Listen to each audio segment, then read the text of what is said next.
dreams for the Red Queen under crown of stone. 8 voracious beasts born from 8 restless nights.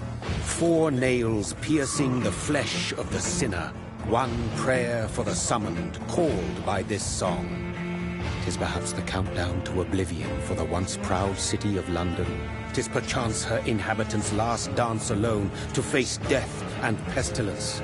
Confronted by the eerie and unknown, mortals became desperate for answers. A flock's flight makes for an omen, the falling of a star a dire presage. Turning to priests for interpretation when there was no reason to be found. When religion failed, men turned to science. I saw them build such vain cities, crafting machines made for endless war. New questions flourished as old answers withered. What is darkness but lurking sun? What is wall but enslaved stone? What is glass but tortured sand? What is song but a call to arms? What is hate but jilted love? What is life but death pending?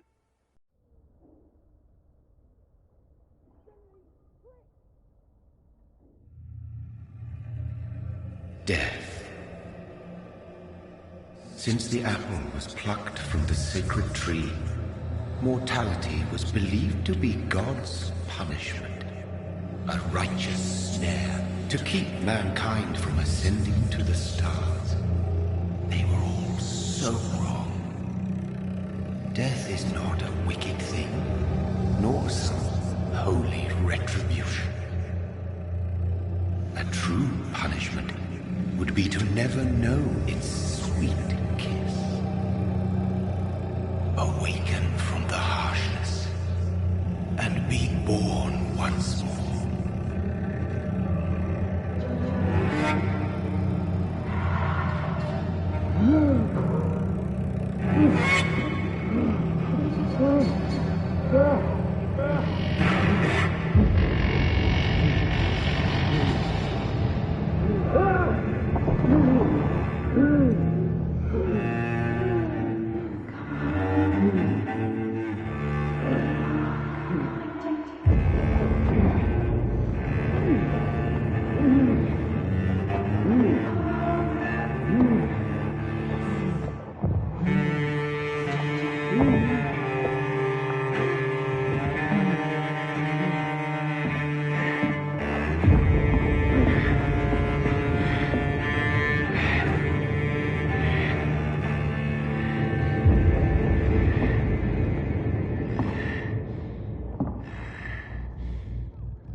Mary!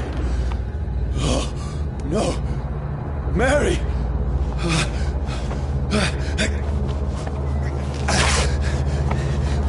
Hold on! Please, hold on! Oh, God. Oh, no.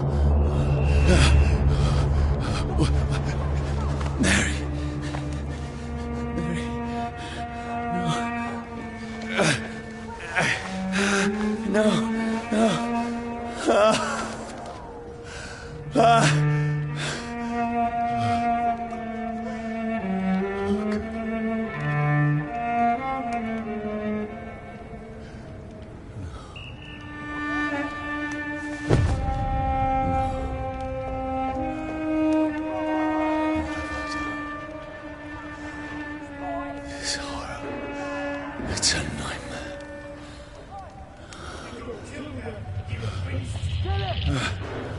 No! Please, a moment, let me explain!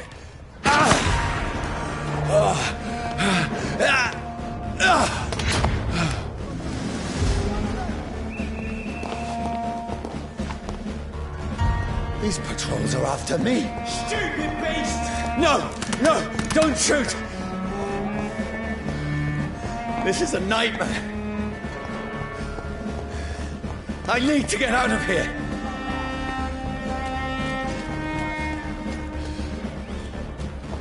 This can't be happening. Over there! One of those. No! Please! Stop! I mean you no harm.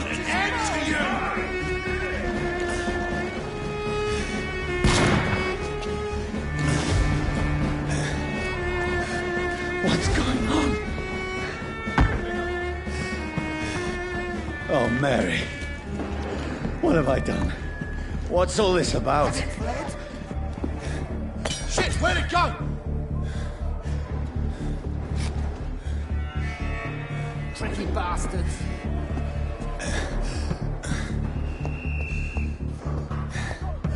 Where'd it go? Shit, where'd it go? Now, I can defend myself.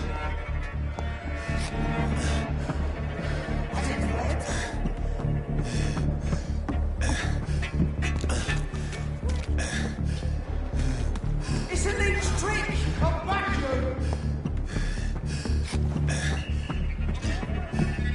Where'd it go?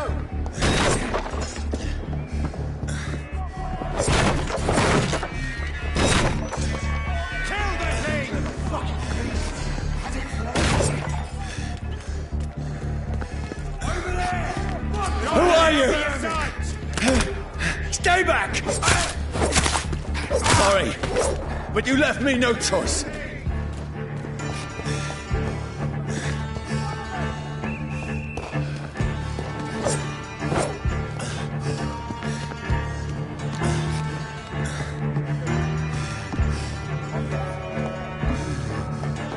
Who are you? Stupid beast!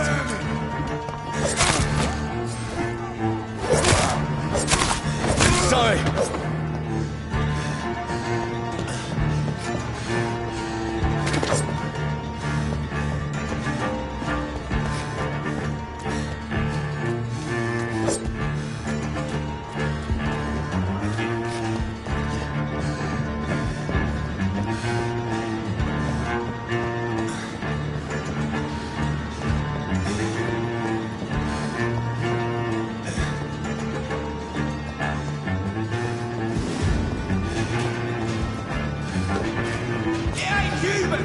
No, please, stop! That's what you do with leeches. Who are you? That's one of them vermin. What do you want?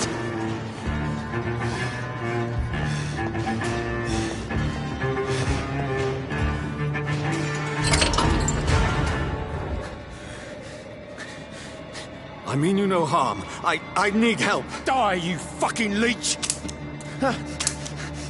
Please, listen to me. I can't make any sense of this. Shut up, beast! Who are you? What is this all about? What in God's name? I'll do the rest of the job. Just leave me.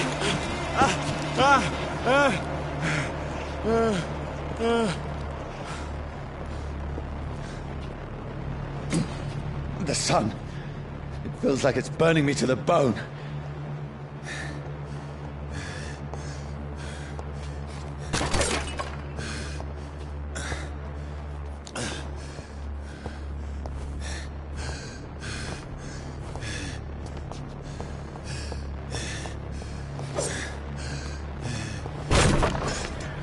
Let me go!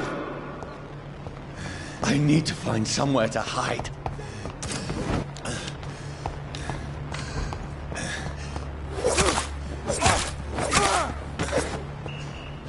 I need to find shelter.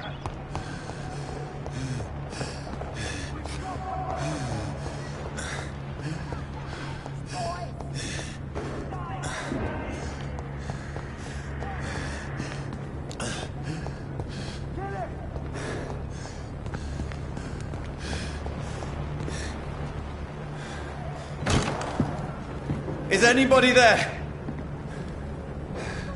What is this place?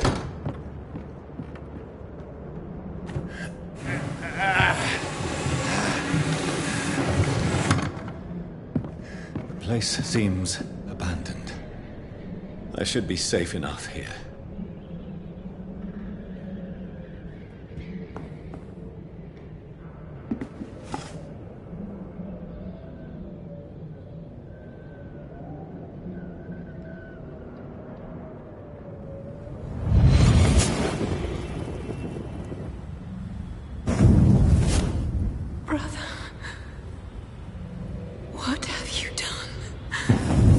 Mary! Mary! Mary, I'm sorry. Whoever did this to us, I will find them.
This one's dressed up fancy. Let's run through his pockets. Picking the dead's pockets? Are you serious? I've still a rent to pay. He's got no more responsibilities. What's this? Gold watch. Beautiful it is. We fancy it and share the takings. I suppose we are undertakers. Now, give him an Eve.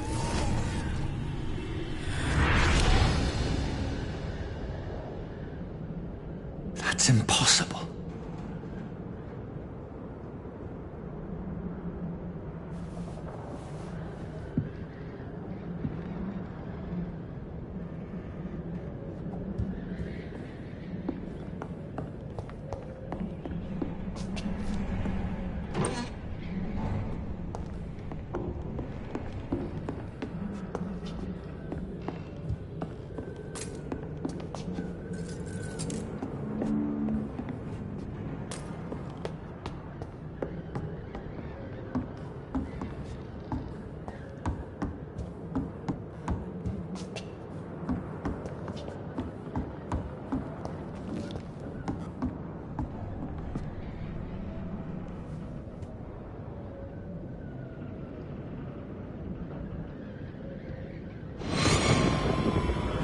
Dreams for the Red Queen that sleeps under crown of stone, that she might linger longer, her eyes as white as gold. Who goes there?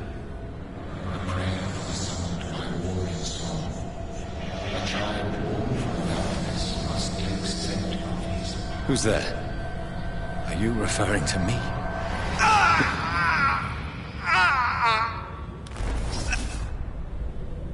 No! No! I still have so much to accomplish.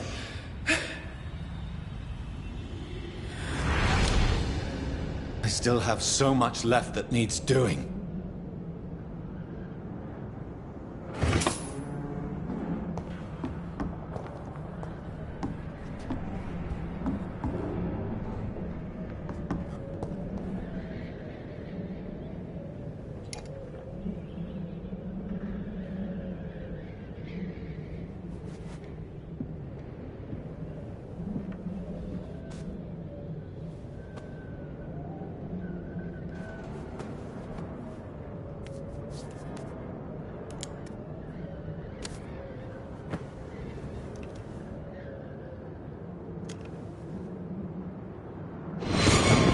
Johnny, this one's lost. We need to leave. And now! No. There's time. I can save him. That's the enemy coming! The orders are to evacuate the hospital! Done. He'll live. And now what? We fight. Killing is a hell of a lot easier than healing.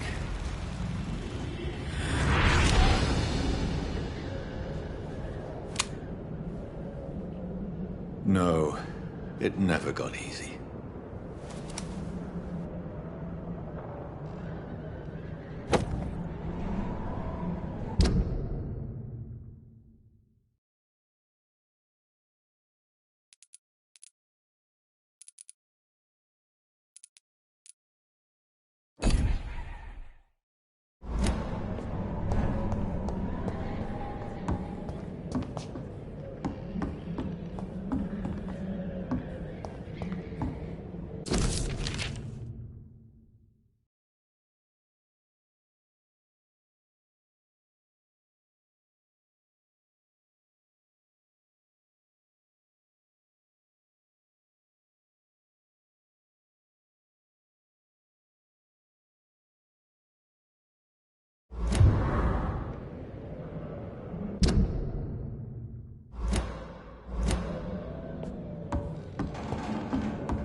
This makes no sense.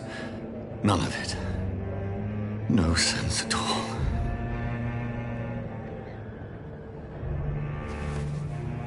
It's a nightmare. That's it.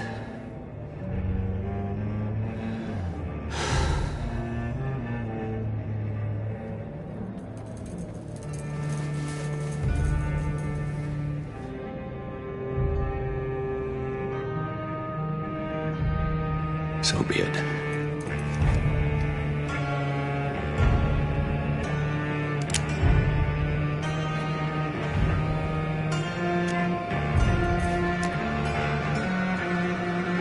Rational thinking only.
This is absolute madness.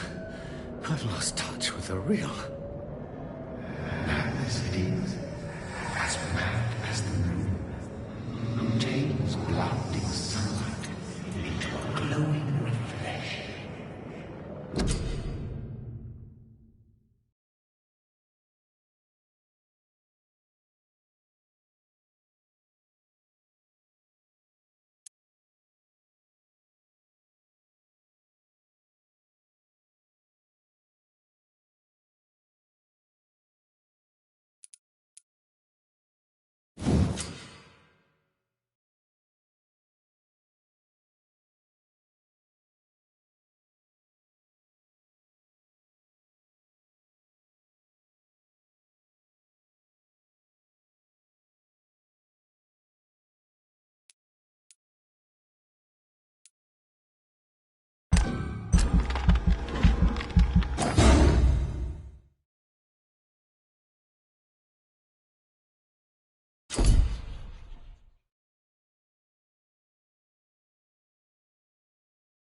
in my head. If I'm not...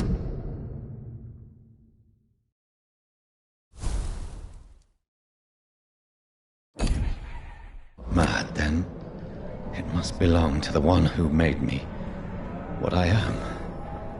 I must find him to understand what I have become.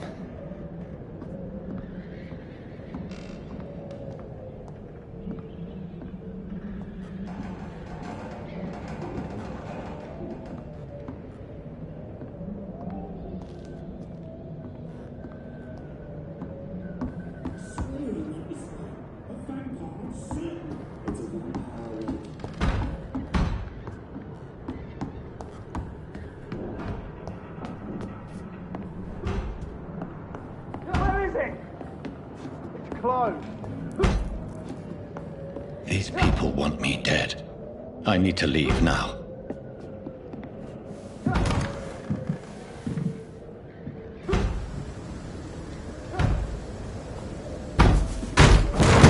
Here's the leech. Here!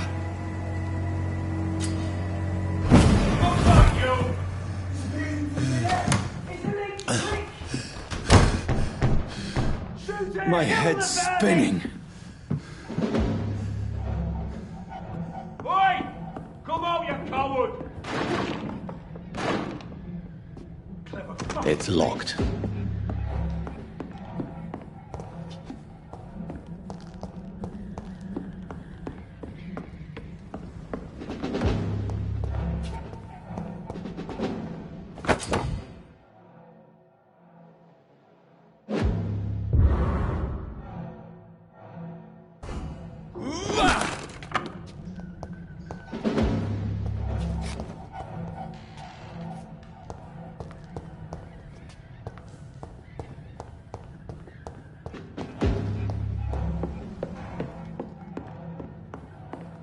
It's locked, all right.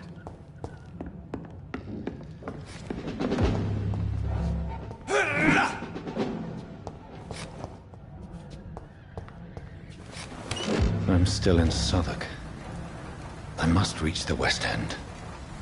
Go back home.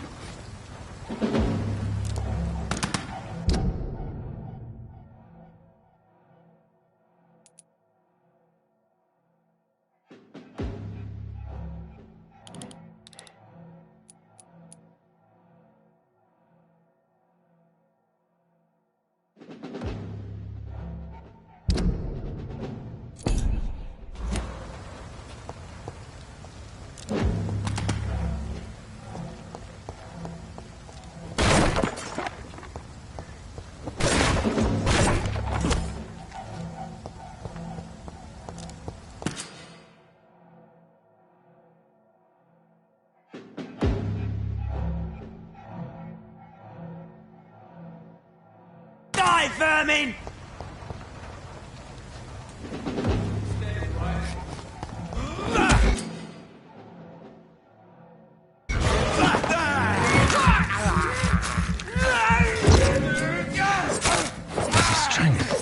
A strength I never knew I had.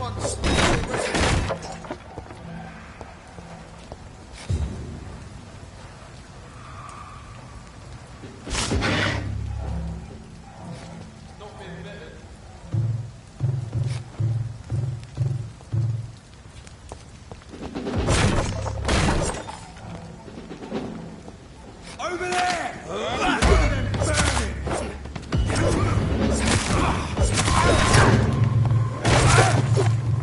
This shouldn't be possible.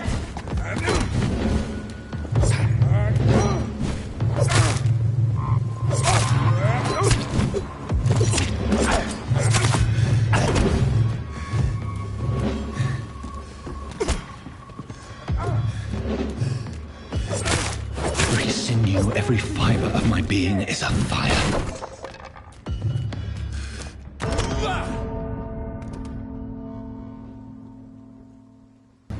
Over there! There's one of them!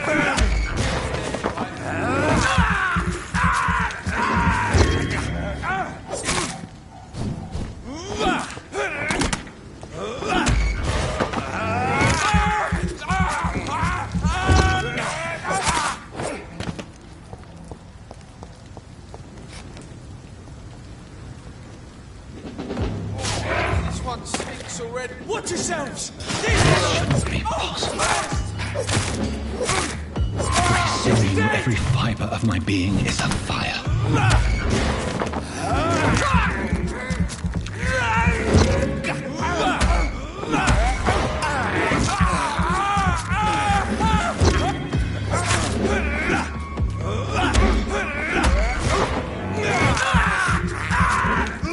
I feel like a child learning the limits of my body.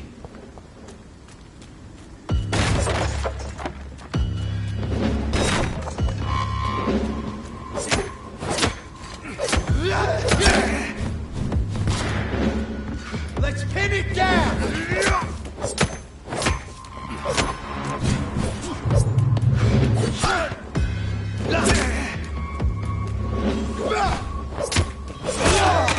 You leeches need killing!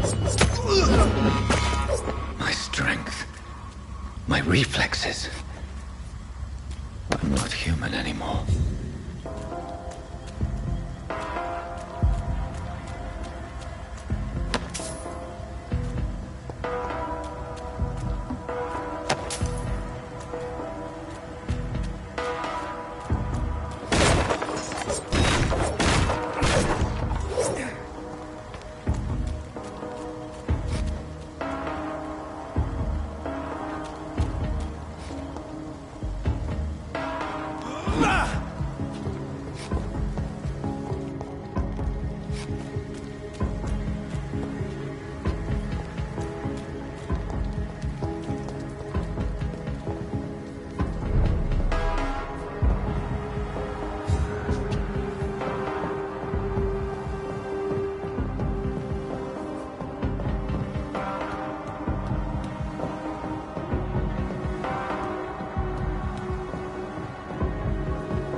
My poor sister.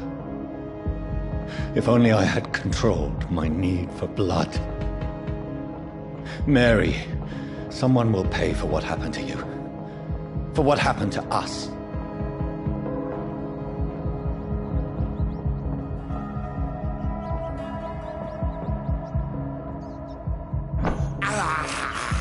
I have this thirst for blood. I can't believe I'm doing this.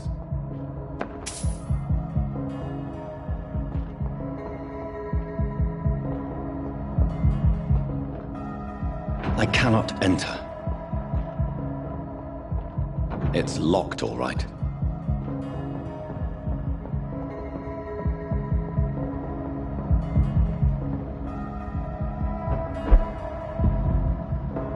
The dizziness from the jump. I can now control it. It's locked. I cannot enter.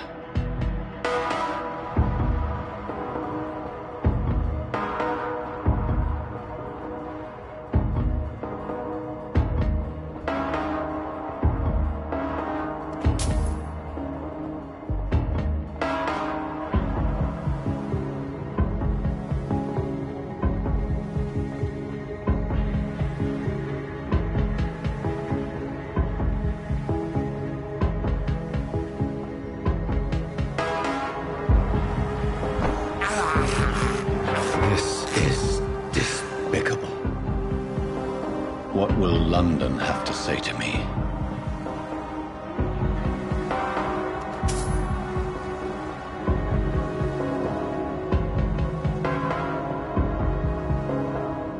It's locked. I've so many questions unanswered.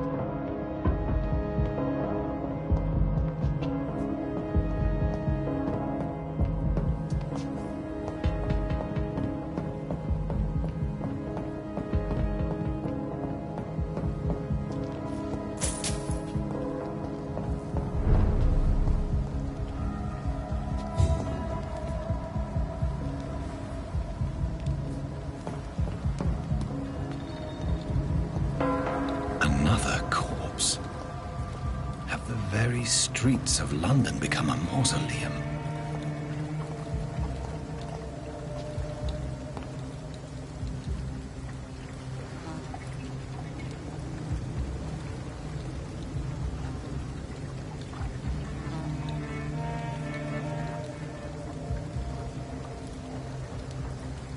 The man has been drained of all blood, but I can still smell the scent of it. I follow the scent's trail. Perhaps it will lead me to my assailant.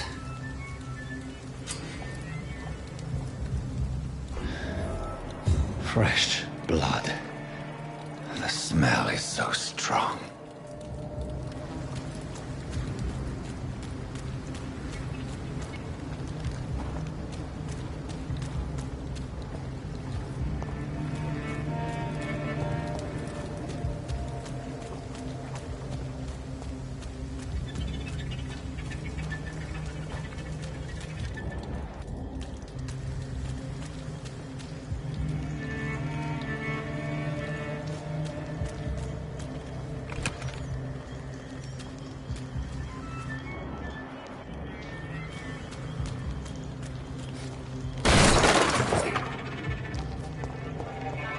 This is a slaughterhouse.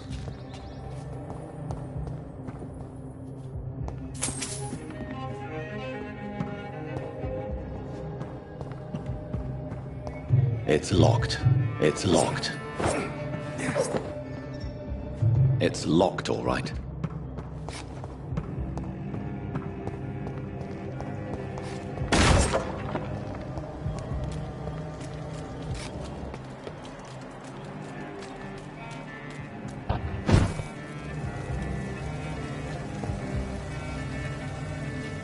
Something dire must have come about.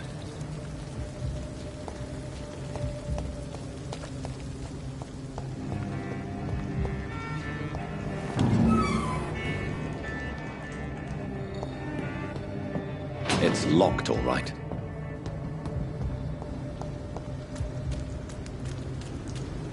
It's locked.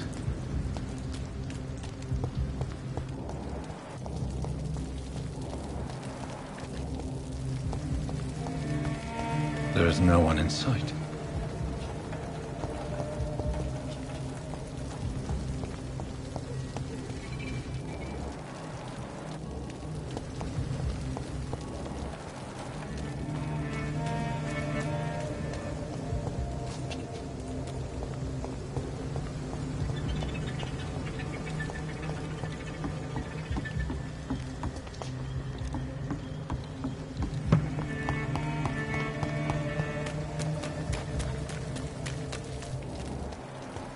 Where has everyone gone?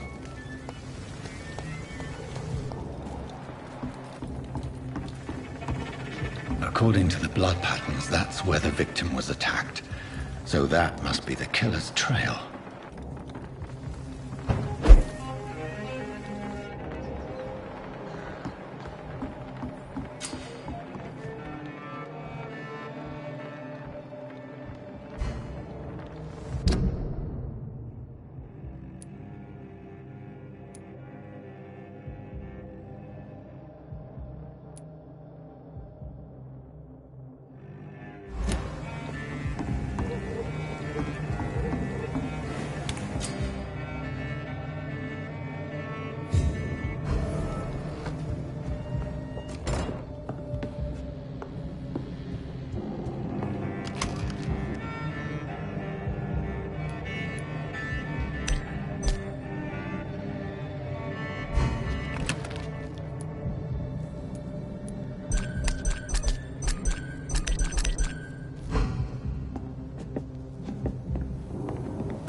That's strange.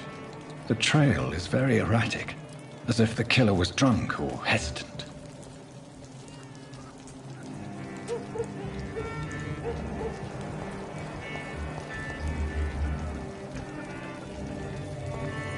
At last, a little life. Welcome, sir, to the turquoise turf. Good evening, sir. I wondered if I could ask for your help. Wow, you look like you need a drink. Yes. I apologize for my outfit. It's been a long night. Been there, seen that. Don't worry, things can only get worse.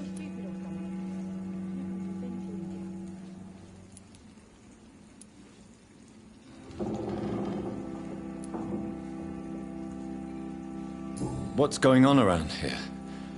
It's like everybody is hiding. You must be new here. Have you not heard about the murders? Everybody fears the return of the sewer dog. Who is this sewer dog? It's the local bogeyman. Convenient answer for every crime that happened for decades. You murdered someone, blame the sewer dog, eh? You make it sound like it's a fairy tale. People will always believe in monsters. It's easier than accepting their own darkness. We can all be monsters. Has anybody entered the bar recently? Can't say. Sorry. I spent the night making love to that gorgeous bottle, see? This is important, sir. Are you sure no one has come in here in the last few hours? I don't know and I don't care. This is a free country. People still have the right to come and go, don't they? I'll leave you to your bottle then.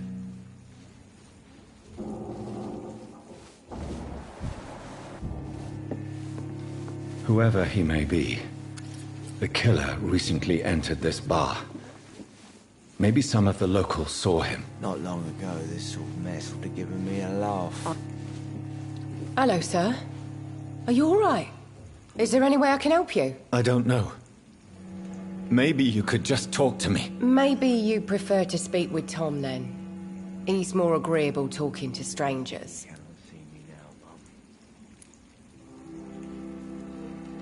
What's going on around here? Where is everyone? Too many dead, sir. First the epidemic, and now all these terrible murders.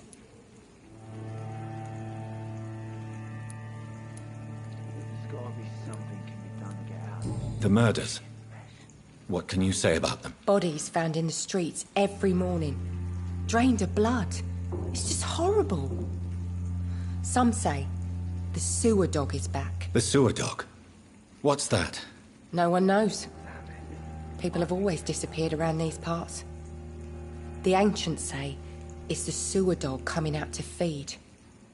But now he's killing in the streets. What have you heard about the epidemic? There's a Spanish flu. Yeah. Killed so many last summer.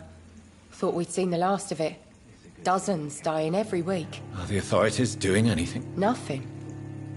There are so many quarantine zones in London now. It's gotten really hard to travel across town. What is this place? This is Tom's bar. A turquoise turtle. I'm the barmaid here, Sabrina, if you want to know. Are you always open this late at night? No, it's only since the epidemic started. Tom thought that people may need a safe place to stay.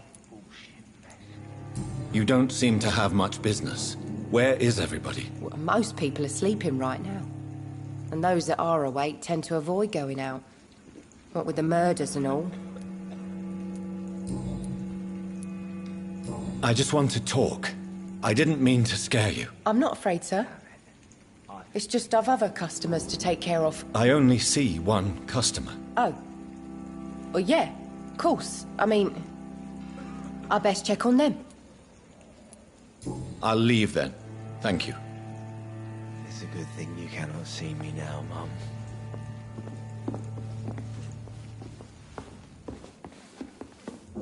My God, sir, you look like Jonah's whale just spat you out of hell. Can I get you a drink? No, thank you. I'm not thirsty. Well, grab a chair and get some rest. This is going to be another long night.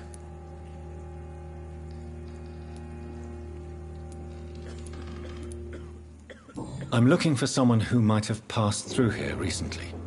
Wondered if you might help. It's been quiet tonight. The only other person I've seen went straight up to his room. Thought it was kind of rude, actually. You mean he's still here? Well, yeah. He paid for the entire week.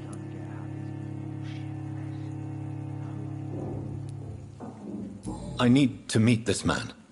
I have questions. Just climb the stairs and knock on the first door. I heard him open his window, so I guess he's still awake. And, Yes? no funny business, you hear me? This is a respectable establishment. Damn it. You again. What can I do for you? Why is it going to be a long night? You must be new around here. Don't you know about the murders? Do the police have any leads on a suspect? Even before the outbreak, coppers never came round here. We're on our own. People die in these parts all the time, and no one cares. Tell me more about these murders. Every morning for the last few weeks, bodies have been found. And those poor sods didn't die of flu. Where am I? Where is this place? You're at my bar, sir, the Turquoise Turtle. The last ray of light in this dangerous part of town. So you're open all night? Yep. Figured people might need a place to rest in these dark times. Aren't you scared? Scared of what? All the bad shit happens out on the foggy streets. And I never go outside. Thank you. Goodbye. There's gotta be something can be done to get out of this bullshit mess. I hope I live long enough to see them wet boot boys get what's coming to them.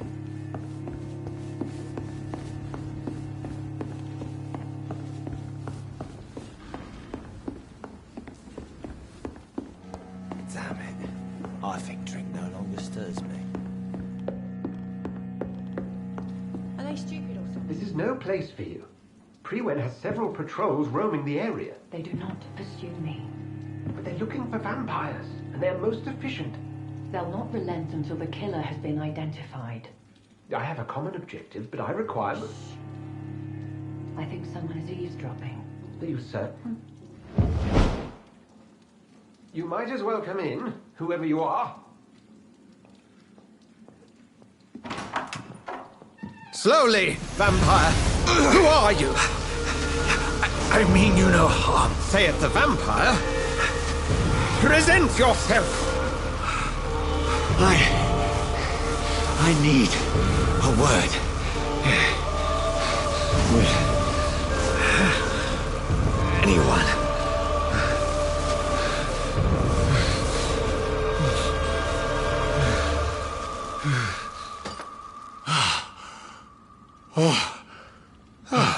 Well, that's something I can do for you.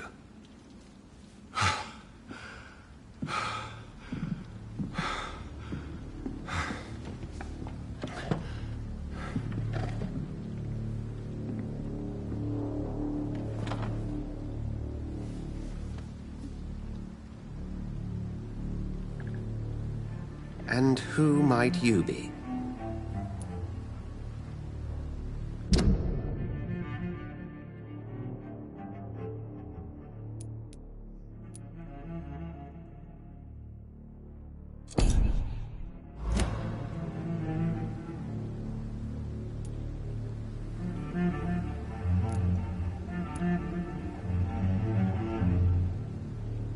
I'm not sure that I know anymore. Might I at least learn the reason of your presence? That's none of your concern. Sir, you have entered my room in the middle of the night, pale as a corpse and shaking like a tree. So please, indulge me. Someone is molesting people. In fact, killing them. Biting them. The calling card of a vampire. like you.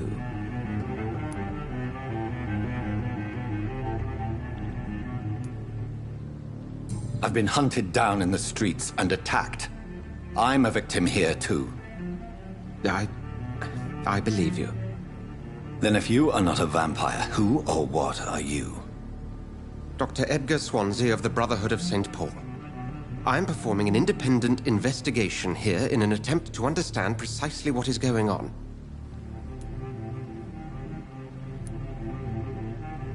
Then help me find the culprit. I may. If you'll first tell me why you opened this door. I followed a trail. The scent of blood from a recent victim. It led me here. You thought I was your aggressor. That explains a great deal. We're both chasing the same shadow.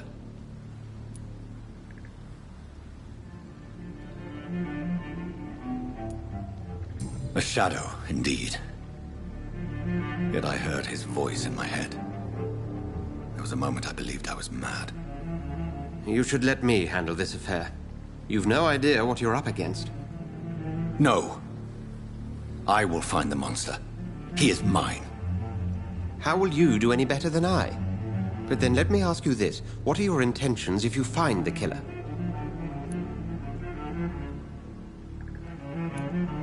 I will at last have the answers to my questions.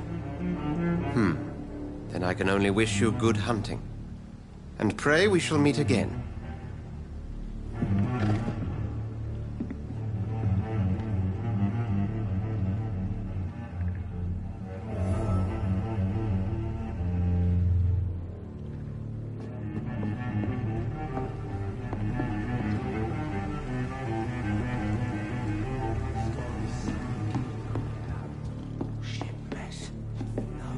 If Swansea is not my attacker, it means somebody else came here tonight. Someone must know something. Damn it. Evening, sir. Can I help you? I have a few questions for you. Well, if you must. I spoke to Dr. Swansea. He's not the man I'm looking for. Now, I want the truth. The truth? What do you mean? I suspect that someone else was here tonight. And I don't think Tom wants to tell me about it. I'm just the barmaid here, okay? If Tom says you're the only visitor we had, then you're the only visitor we had. I can feel your fear, madam. Please, tell me what's going on. It's Will. William Bishop. He came in here earlier tonight and he... Well, I thought he was going to clock someone. Tell me about this William Bishop. Will was a sailor who worked at the canning factory before he lost that job. A nice bloke, really. He's never been violent.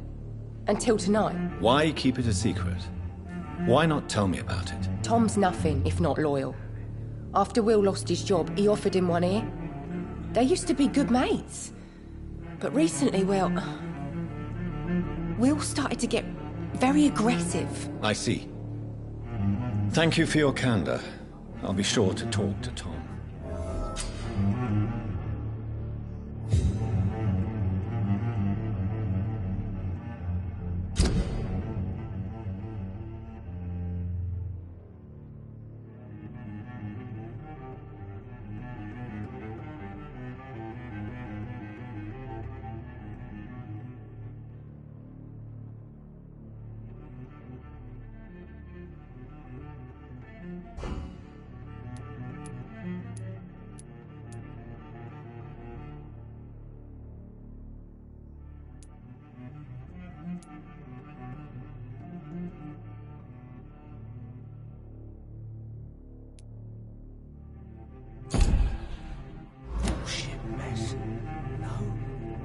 You best talk to Tom.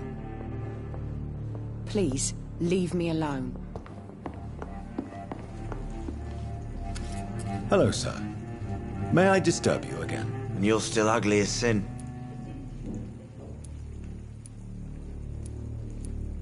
I'll leave you to your bottle, then. Welcome back. Did you find what you were after? I can't say I have. Are you sure no one else came into your bar before I arrived? Hey, I told you, you were the only other stranger I've had.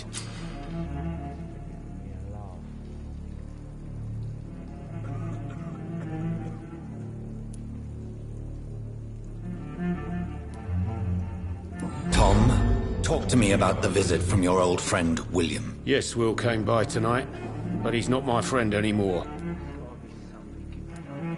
I need to find him. It's a matter of urgency. Do you know where he is? You could try his boat. It's up by the North Pier. He sleeps there when he's too drunk to get home. Please describe him to me. What'd you expect? He's a tall, sick bastard with a bad rash and torn old clothes. William used to be strong. Now he's a mess. Thank you, Tom. If you see him, tell him I don't want him back here unless he cleans up his act, okay? It's a good thing you cannot see me now, Mum.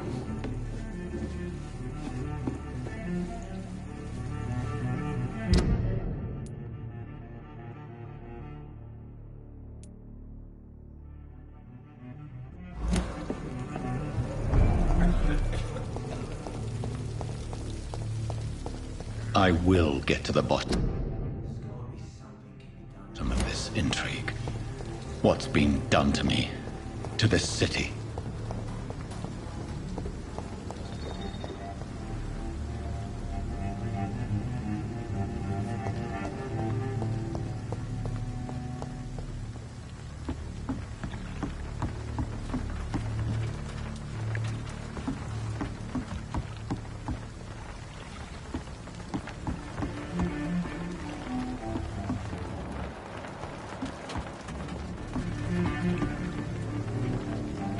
The body is still warm. This man has just been drained of blood.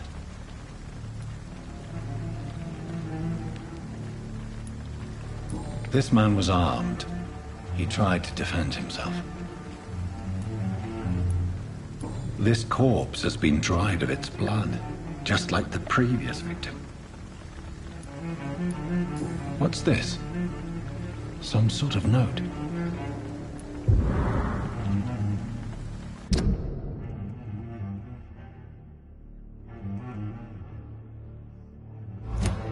These men, they're a company of professional vampire hunters.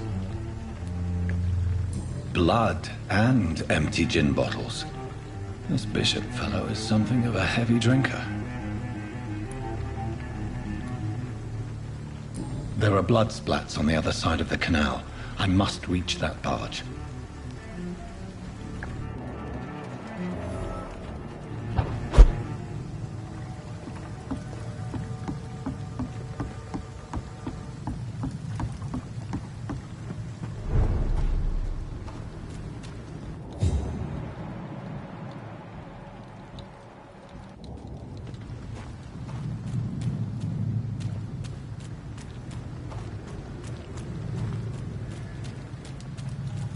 I cannot enter.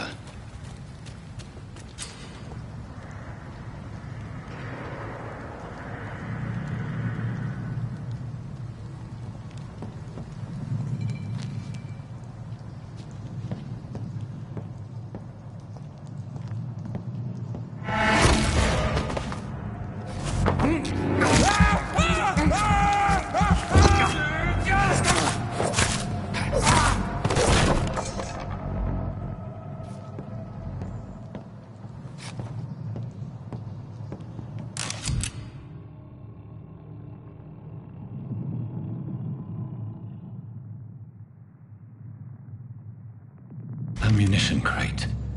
Good. I may need a lot of bullets. I feel like I'm back on the front line again.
so damn cold.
That's this nest of them cleaned out.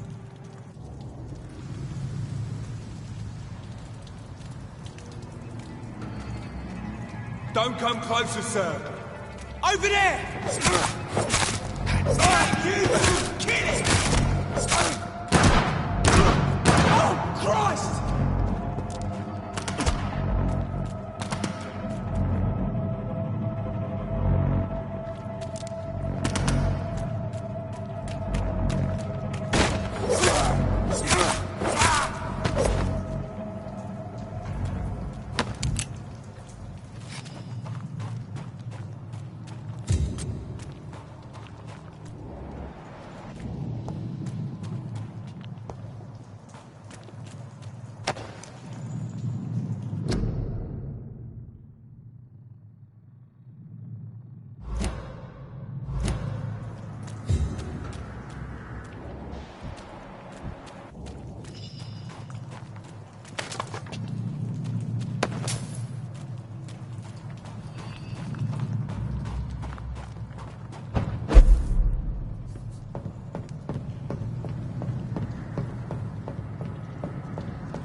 It's locked. Fresh blood. The whole building reeks of it. The scent is so strong it makes me dizzy.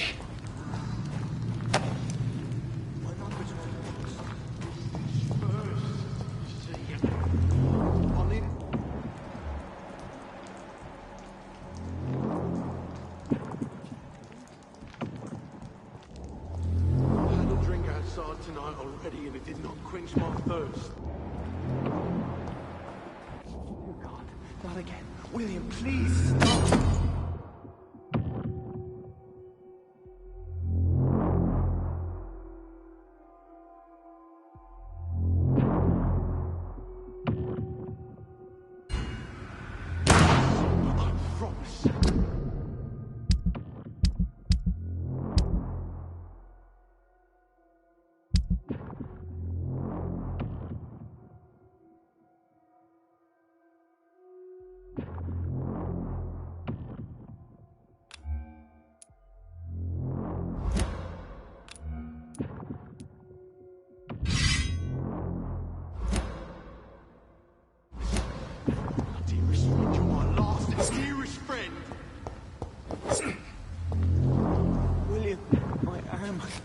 I can't feel it.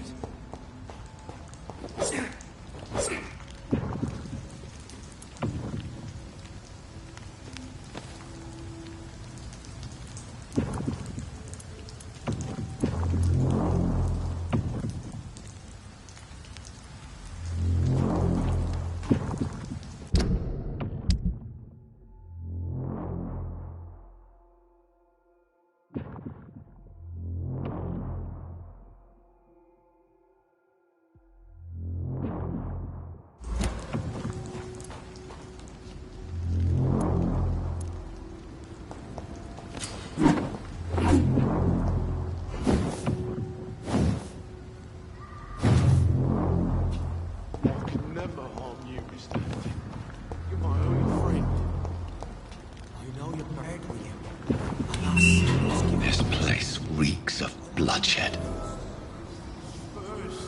See, I need to try and come so thirsty. Ready, William. As one, we shall overcome this. We've done it before. No, I had it. This creature is bedeviled. I must put it down.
William was an honorable man. I could have saved him. Mr. Hampton, are you in there? We knew him well, another lost soul, a kindred spirit. Sir, listen to the sound of my voice. I'm a doctor. You're suffering from shock. I must return to my flock. They'll stray without me.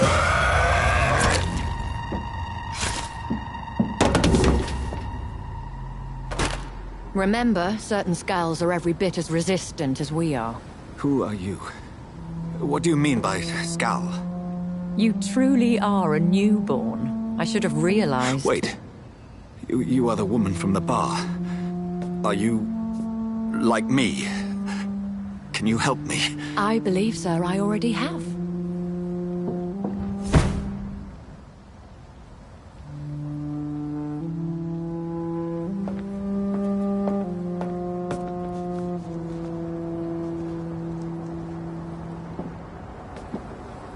By George and the Saints, you've solved the mystery of these terrible murders. Patience, good fellows, I've come to offer help. Just give me a moment to secure my boat. We can leave this awful place. William was not the evil man they claimed. He was just taken by the thirst. He needed his drink. This man requires medical attention.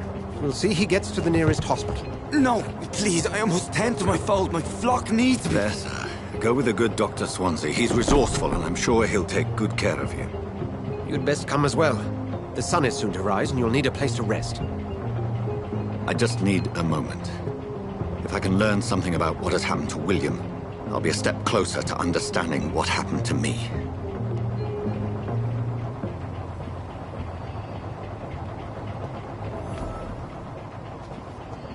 This poor creature can't be my maker.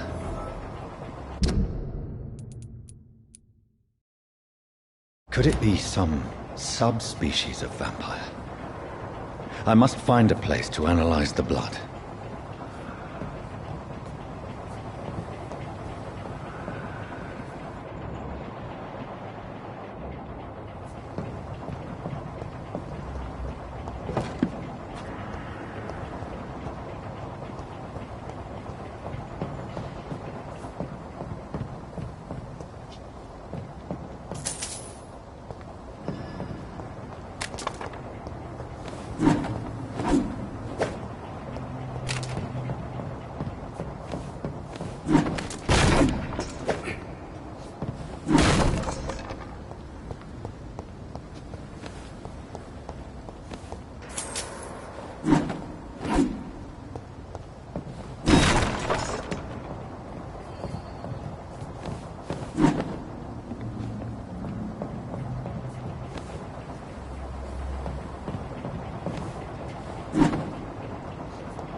Where are we headed? We're on our way to the Pembroke Hospital. It's just across the canal. They'll have a bed for poor Mr. Hampton. William was... what manner of creature was he? Predator, prey, villain, and victim. Who can say? The important thing is that he's been stopped. Duly noted. And the woman? What... who is she? What woman? Oh, don't play me for a fool. You used me to locate that skull. You must know who she is. And I thought you a gentleman.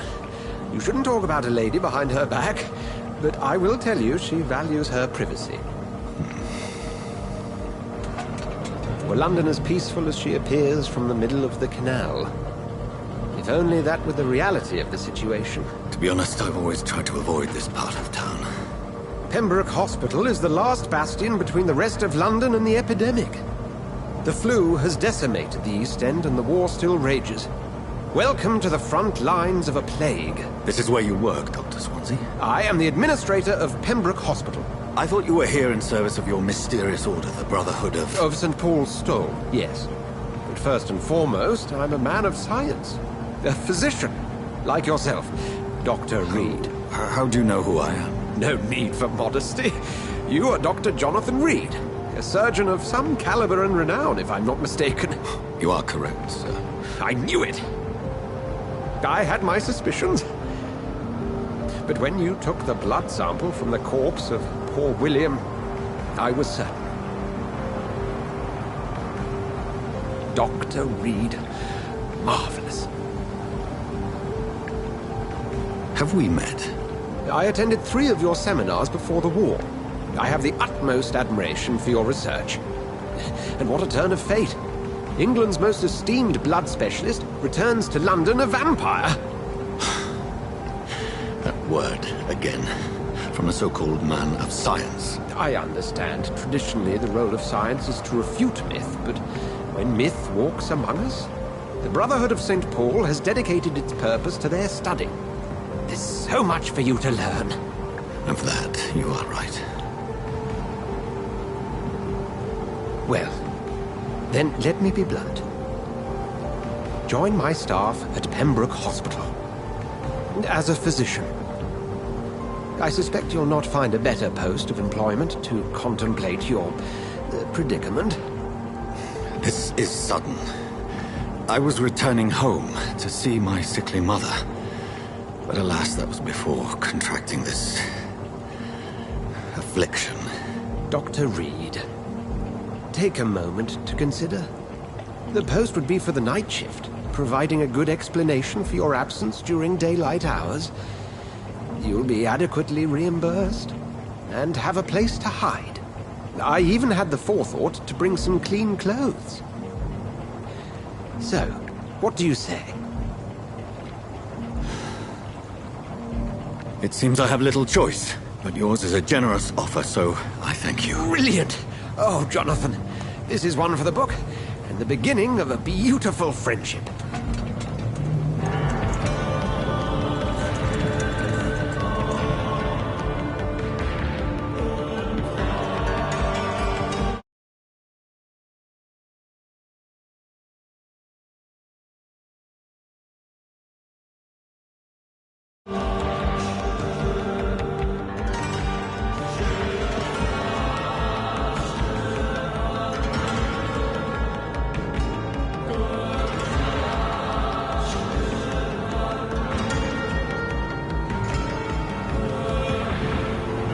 Dr. Swansea, thank goodness. I was beginning to be concerned.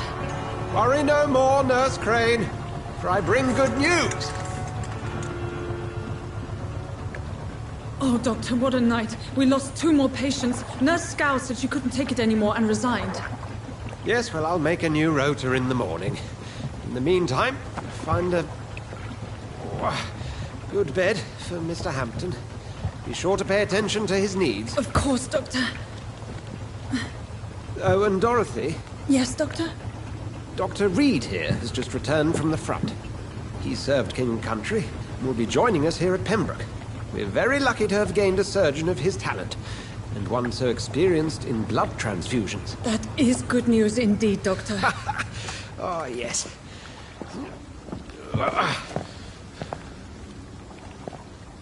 Here at Pembroke, it's not what we have, but what we haven't. It's only thanks to Nurse Crane and the staff that our ship doesn't sink. If you have any questions, just ask her. Duly noted. Thank you. Your assistance is required, Dr. Swansea, immediately. Welcome aboard, Jonathan. We'll catch up after my rounds. Coming, Nurse Crane. I'm coming.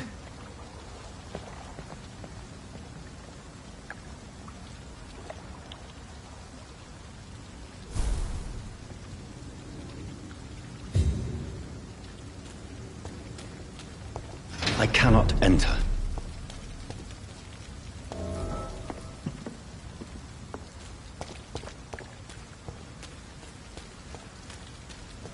I'm sorry, Jonathan. Mr. Hampton needs me right now.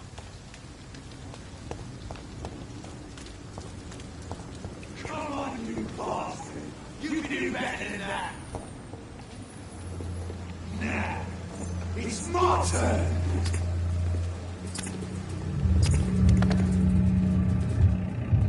Rotten or pristine, each heart contains the secret of life. Drink at this river, try it all.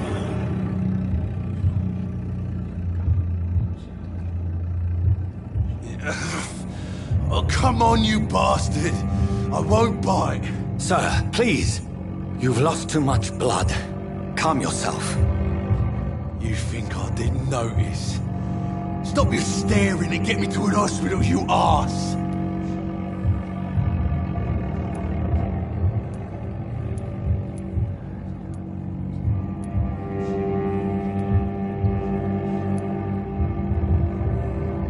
Insult me again and I'll put an end to your misery right now. All right, sorry. I am in pain here. My guts are spilling out onto the street and you're yabbering on. Yes. That's a very nasty wound you've got there. Take my word, I am a doctor. Dr. Jonathan Reid. Name's Clay Cox. I'd appreciate you helping me to a better place, Doc. Follow me, Mr. Cox. Let me assist you to that better place.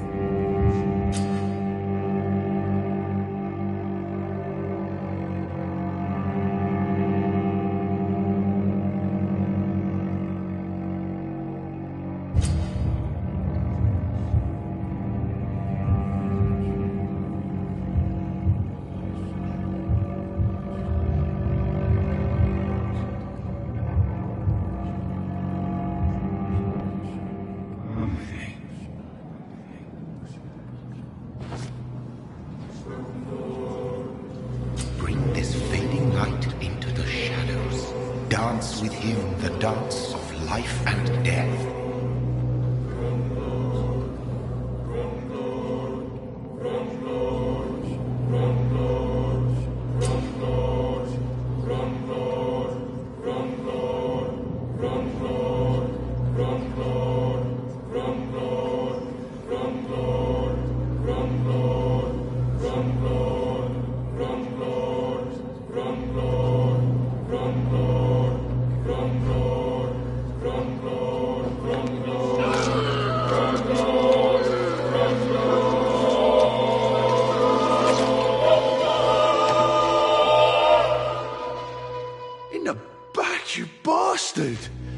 Didn't have the guts to fart me. Fuck you. I'll kill you. I'll kill you.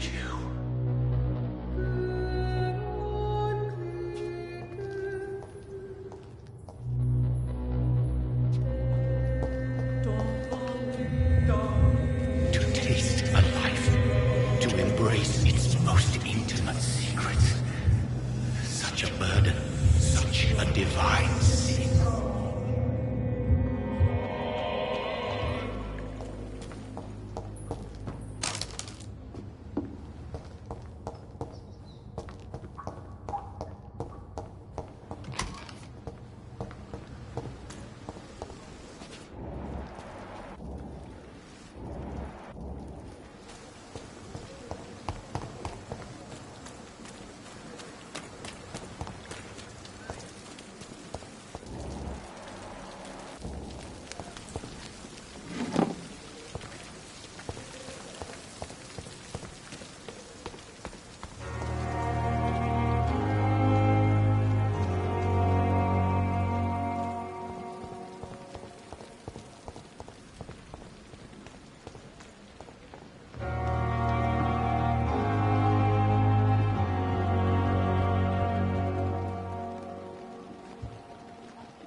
Good evening, sir. So it is true. The famous Dr. Reid has joined us. I can't think of any better news during these terrible times. Do we know each other? Actually, yes. We met once before, at the Rockefeller University in New York. Dr. Tippett, yes, I remember. I was assisting Professor Carell in his research about coronary bypasses. He had nothing but praise for you. He was also very confident about your future. And look at you now. Eminent surgeon and blood transfusion specialist.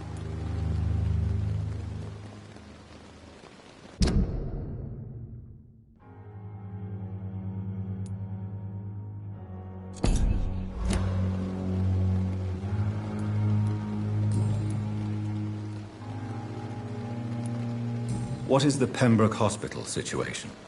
And please, speak freely. This hospital is not exactly the best of London. I'm sure you are used to working in a better environment.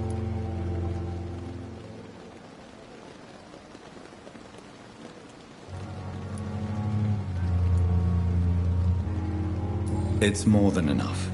In any case, the personnel of a hospital are much more important to me than the building. Don't be misled by appearances, Dr. Reid. This hospital does not lack talented people. It just lacks hope.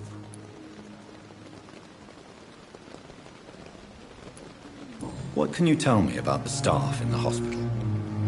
Some are really good, and others are not so good. But during this troubled period, there is no time for slander. I prefer to focus on the positive character traits. Tell me more about cherished people, then. Nurse Brannigan is a pearl. She is the most helpful and dedicated nurse I've ever worked with. A clever and cheerful woman. You really seem to admire her skills.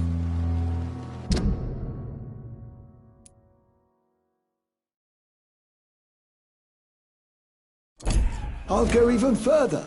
If she was a man, she would be a damn fine practitioner. Any opinion about the management? I don't always agree with Dr. Swansea's reserve, But I must admit he does all he can to keep this facility running during this crisis. Ah, yes, the burden of command. I was fed up with this concept while serving as a medical officer. Don't get me wrong. Swansea's a good administrator. I just wish he would get out of his office now and again.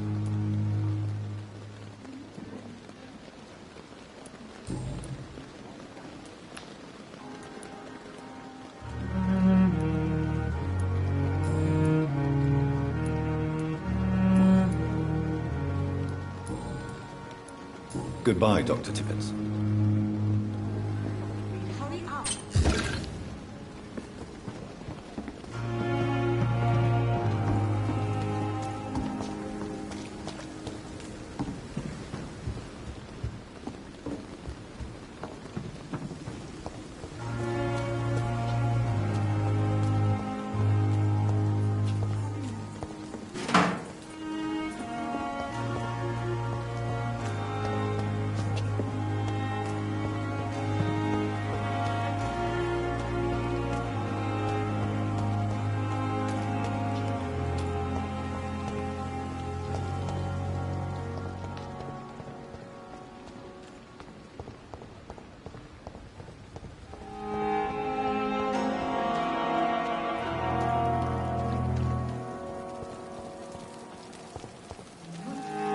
Doctor, where have you been?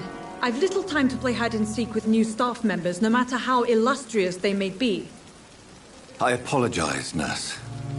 I needed some time to myself. This has been the longest and strangest night of my life. You delivered poor Mr. Hampton from a terrible fate. The means to that end should be of little concern, Doctor. Thank you, nurse. What can I do for you? Dr. Swansea insisted we provide you a quiet office.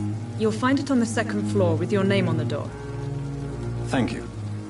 Nurse Crane, isn't it? Yes, Dorothy Crane. Welcome to Pembroke Hospital, Dr. Reid. Your office has been prepared.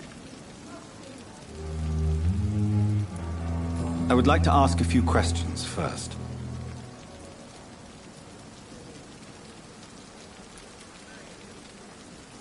What kind of man is Dr. Swansea?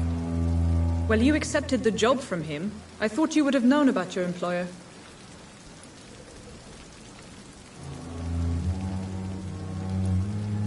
Apologies, I've only just met him the once. This is sudden. I've only just returned to England. Dr. Swansea is a brilliant surgeon and the most compassionate physician. It's right to assume Dr. Swansea knows far more about me than I do about him. You'll get to know him soon enough, and better than me. The administrator has better things to do than mix with us.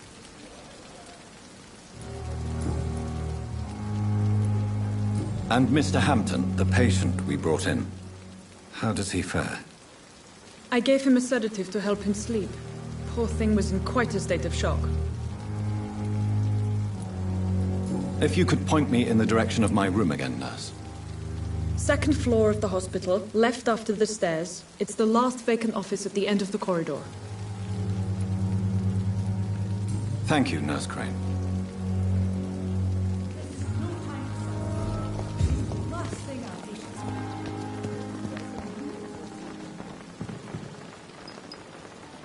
Good evening, nurse. I'm Dr. Jonathan Reid, the new surgeon here at the Pembroke. Dr. Swansea has already told us about you, sir. I'm Nurse Gwyneth Brannigan. Welcome to the Pembroke Hospital. Did he really? It's a good thing I wasn't hoping to keep a low profile. All members of staff have already read about your new blood transfusion technique. Dr. Swansea made sure of that. I see. Well, I'm a little surprised, but I suppose I'll just have to deal with this unexpected notoriety. You must know, blood transfusions are Dr. Swansea's primary subject of research. He is convinced it is the future.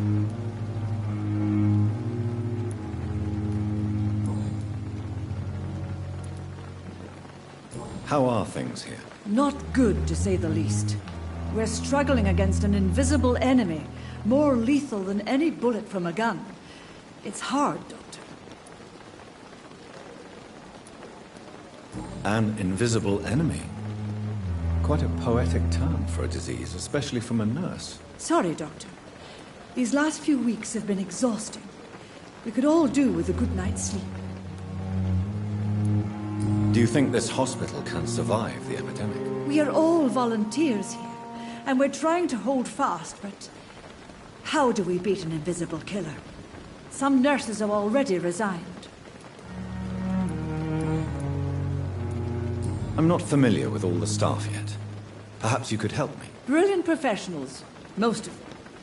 Dr. Swansea has a gift for recruiting talent. Most of them? Is there a problem I should know about, nurse? It would be inappropriate for me to speak ill of a colleague.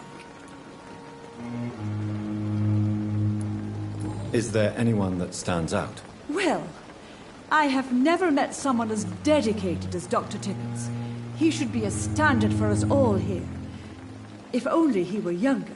Why should his age be a problem? I guess it's fair to say he's always pushing himself to the limits.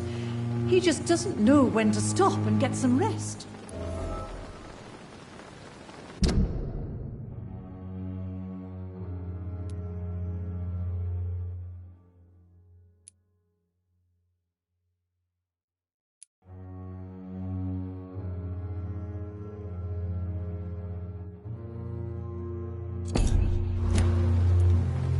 Nurse Brannigan, if you do know something, please tell me. Anything you say will be held in confidence. No. I may disagree with some conduct, but in the end, everybody is doing their best.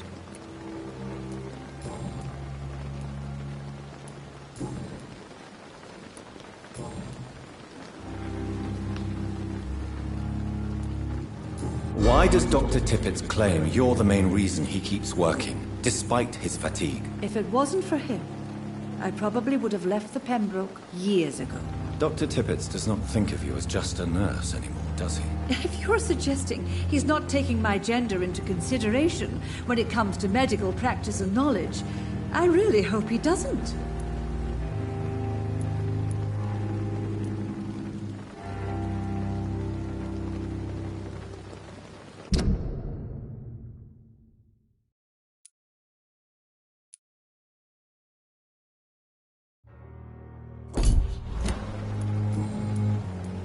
Goodbye, nurse. Call me if you need assistance.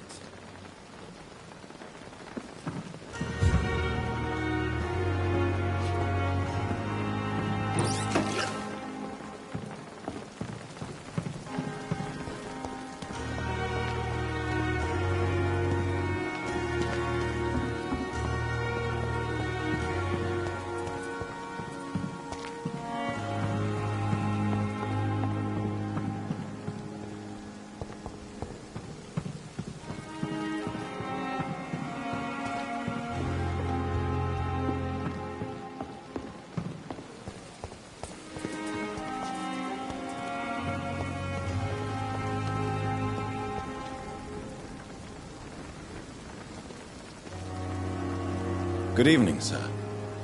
I'm Dr. Jonathan Reid. I'm new here. I've already heard about you, Dr. Reid. I'm Milton Hooks, the ambulance driver for this shithole of a hospital. That's quite a blunt introduction, Mr. Hooks. You can call me Milton. I like to speak my mind, Dr. Reid. Perk of the job.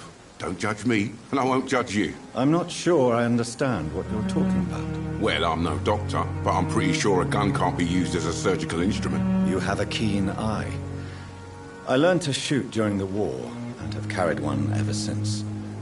Old habits die hard. No need to explain, Dr. Reid. And if you ever need a better gun, remember, I may have something for you.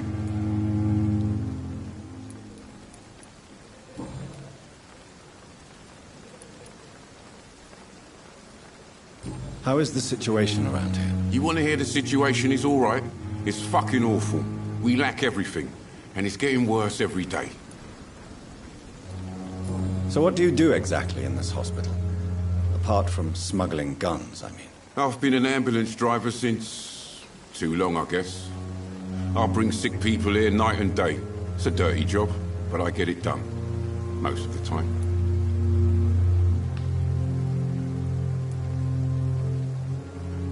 It sounds like things have been a bit rough recently. What's happened? Yesterday I got attacked by the patient I was bringing here. I escaped through the hospital's garden, but I lost my wallet when I was running. You left an infected patient outside the hospital. That's incredibly dangerous. Go there yourself if you want, but be careful, Doctor. I'd rather not bring your dead body back.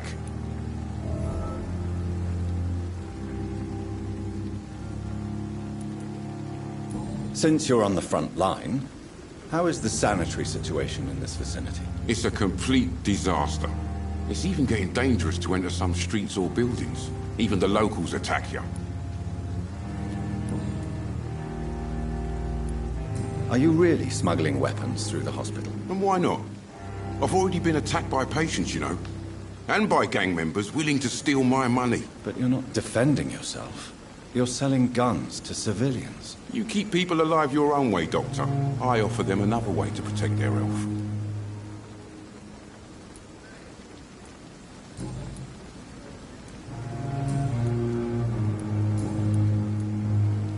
I'd like to see your goods. Wise choice, Dr. Reid.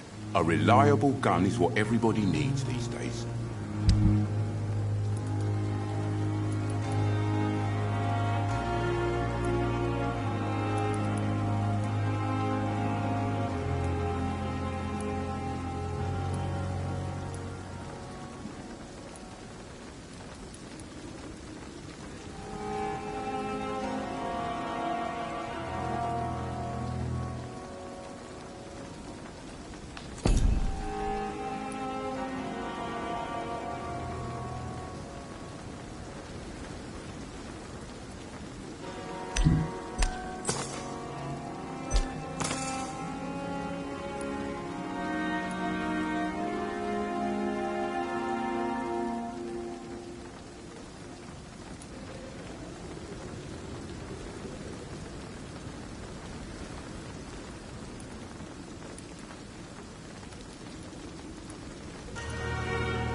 Dr. Swansea is right. This place seems perfect to conduct my research. Good evening, Dr. Tibbets. Dr. Reid, any good news to share?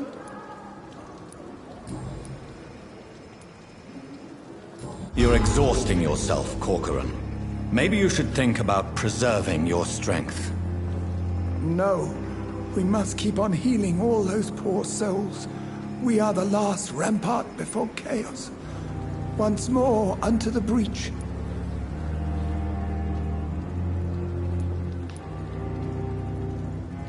You've nothing to prove, Dr. Tibbets, to anybody. And we all praise your experience. Please, have some rest. I am perfectly fine, and I am not too old for this job.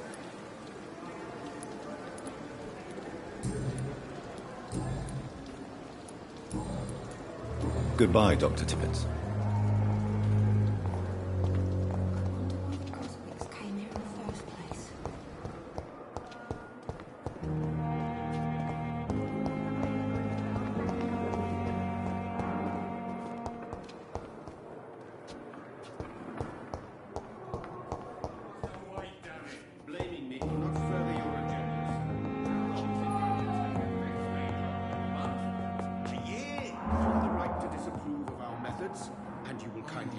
What can I do for you, Doctor?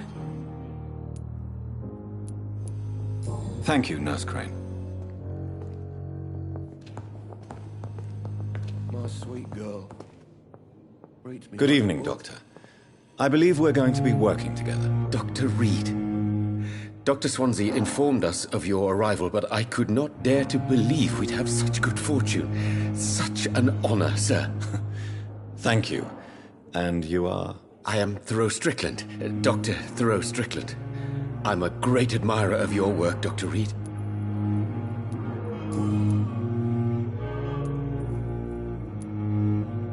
Please, could you tell me something about yourself? I'm a great admirer of your work concerning blood transfusion, Dr. Reid. I run my own experiments. I'm convinced it's the future.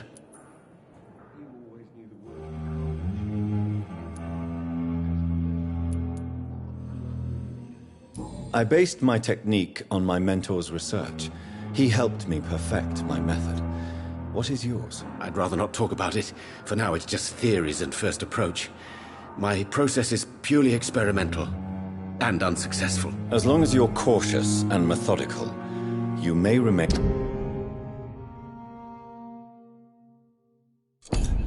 empty-handed, but you won't fail. You're not the first one to warn me, but I am convinced knowledge is the main weapon against the ravages of this epidemic. What made you choose to be a doctor? I'm not ashamed to admit you and your work have inspired me. I am honored to have the opportunity to work by your side.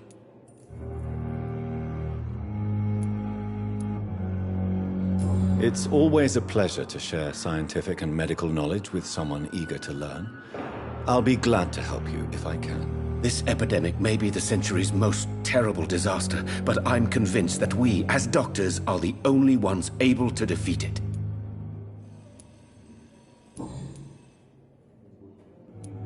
What can you tell me about the Pembroke? Well, it has always been an honor to work with Dr. Swansea. But with your arrival, I can't think of a better opportunity to learn about blood transfusion.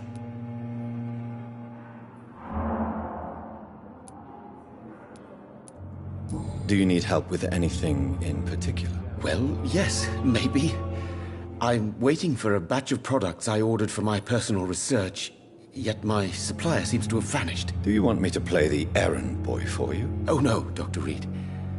But if you went personally to his shop, what with your reputation and all, he wouldn't dare to refuse the products I need. I see. Well, give me the address, for I may pass by if I have time. You seem quite optimistic. It's a rare and precious attitude in these difficult times. I'm convinced that this epidemic is a test of endurance and dedication for us men of science. Questions remain about our capacity to resolve the situation. True. Last summer, during the first wave of the epidemic, I used to joke with Milton about the extra work. We're not smiling now.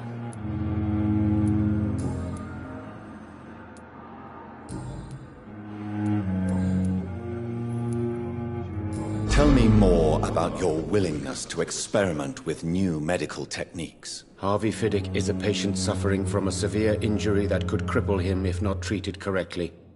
I'm convinced your blood transfusion technique could help him. What is it you really want? To save him, or to prove your point? Fair question. I want nothing but to save my patient, Dr. Reid. Especially since I know Mr. Fiddick's story.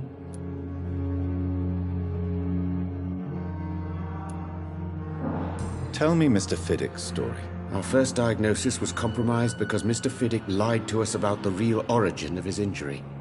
He first claimed it was an accident. But why would he hide such crucial information from us? Because he is a proud father, ashamed of putting his children at risk because of his own negligence.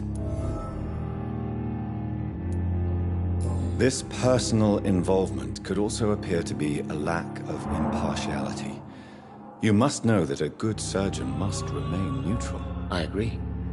But that does not excuse Dr. Ackroyd's behavior, a man who did not even take time to converse with his patient. Do you think keeping his distance was a mistake? All I know is that I'm taking care of human beings, with desires, hopes and fears. Not some biological machine comprised of blood, bones and flesh.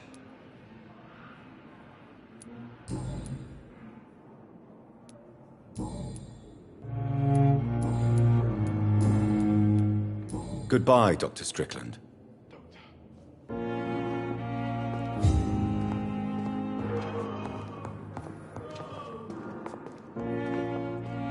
What can I do for you, Doctor? And Mr. Hampton, the patient we brought in, how does he fare? I gave him a sedative. Thank you, Nurse Crane.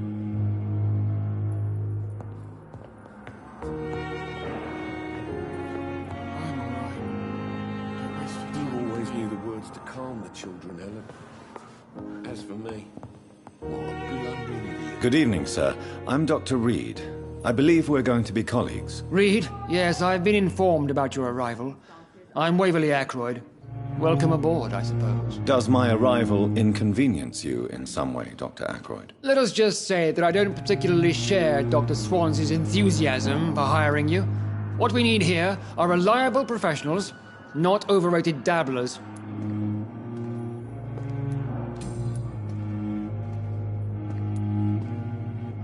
Tell me, Waverly, what do you think of Dr. Strickland's enthusiasm for his experimental research? Strickland is playing with his patients' lives for pride and glory. Now that, sir, is unethical. Are you thinking about something in particular? Harvey Fiddick needs delicate surgery. I believe we should stick to the usual procedure, but my young colleague obviously disagrees.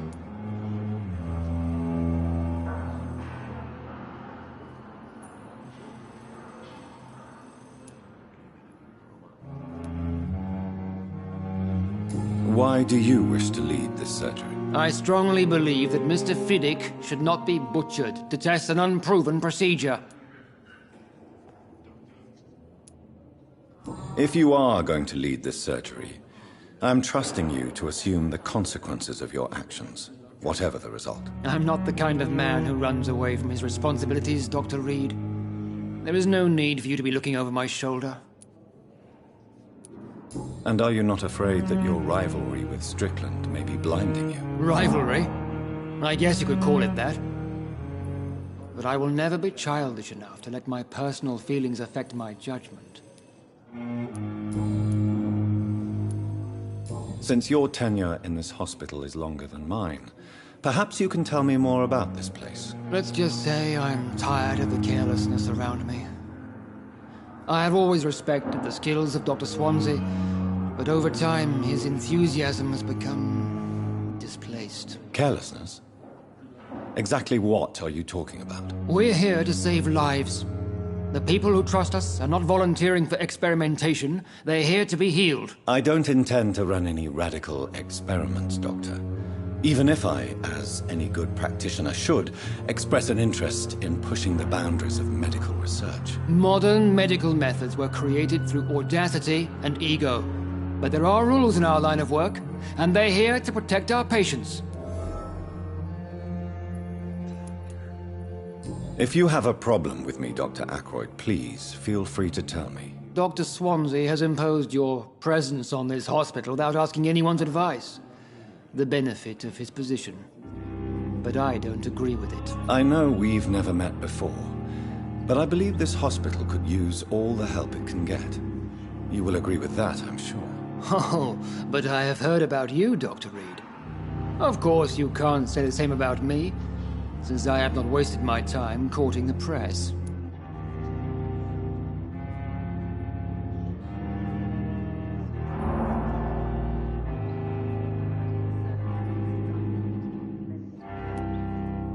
Aren't you too old for such jealousy? It really won't do you any good, you know. Don't be ridiculous, Dr. Reid. A simple glance is enough for me to know you have nothing for me to envy.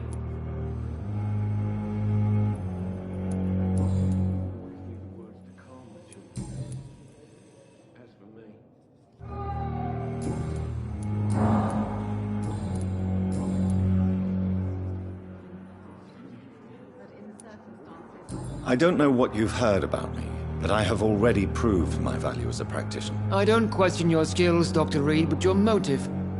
Is it money, fame, or are you truly dedicated? And what exactly is that supposed to mean? I served in the war just like you. But unlike you, I did not use the wounded to play the modern sorcerer. Be careful what you insinuate, Dr. Ackroyd. I only want you to admit you used those men to improve your theories.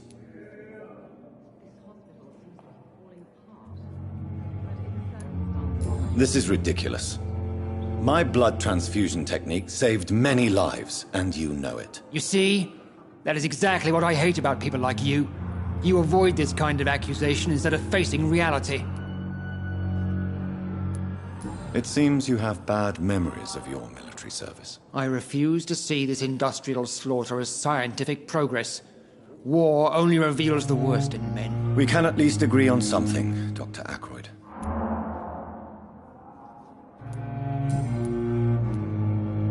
Thank you for your time. We'll talk later. But in the circumstances, I'm willing to give you the benefit of the doubt.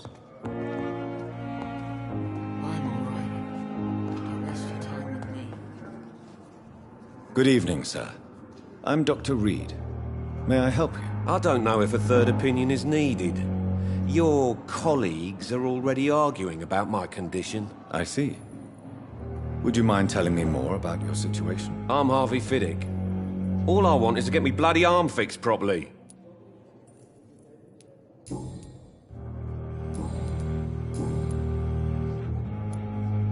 Tell me about your injury, Harvey. Why do you feel so guilty about it? My wife died because of me.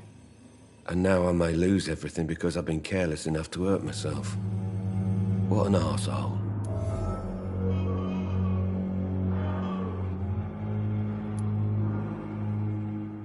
How could your job be responsible for your wife's death? I was working a double.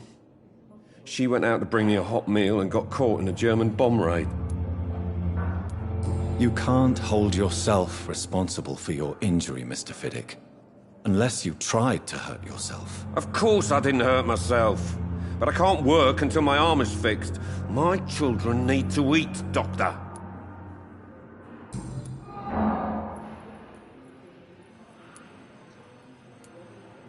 Tell me more about the death of your wife, Harvey. 1915. I was in the army.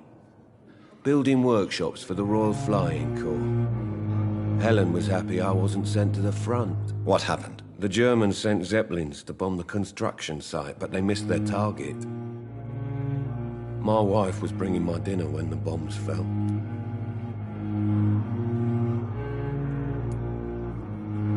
How are your children after losing their mother? They were smaller then. The only good thing about this is my Helen didn't bring them with her that night. I'm sorry for your loss. So many died during the bombings. I served in France and witnessed the carnage there. I would like to say that she didn't suffer.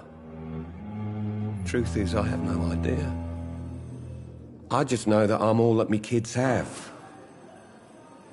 Poor little bleeders.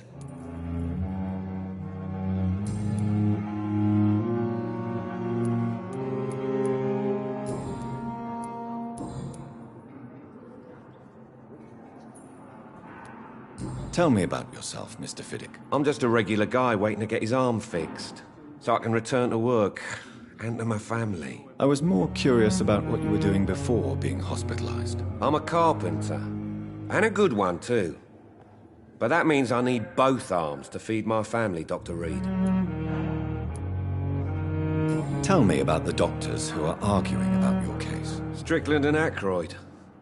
They both want the best for me, but there's a lot of pride there. Doctors are no different from carpenters, it seems. What do you mean? I often had professional arguments with rivals on a building site. Difference is I disagreed about wooden nails, not flesh and bones. Are you satisfied with your treatment here? Well, it's clear that I've chosen a bad time to be injured.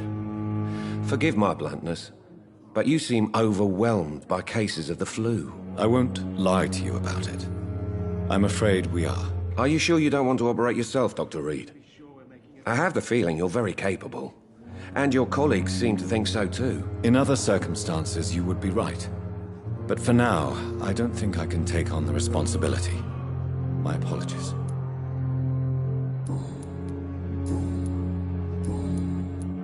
Goodbye for now, Mr. Fiddick. I'll see you later. I will not let you down, my boy.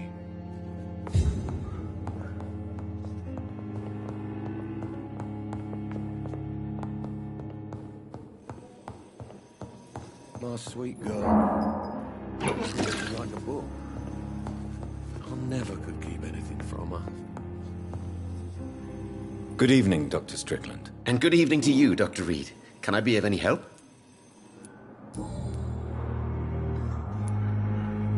What do you think of Dr. Ackroyd's aversion to modern medical methods? It's a shame he's so narrow-minded. Dr. Swansea taught me that science is about exploring uncharted territory. I'm convinced that's true. With the influenza and all that's going on, you should put your differences aside, don't you think? Why is it so difficult to work together? I believe that if Dr. Ackroyd had been the one to discover the transfusion process, he would be the first to recommend its use. So you believe it's just a question of jealousy and pride? Dr. Ackroyd is as proud as he is blinded by his obsolete concept of medical science.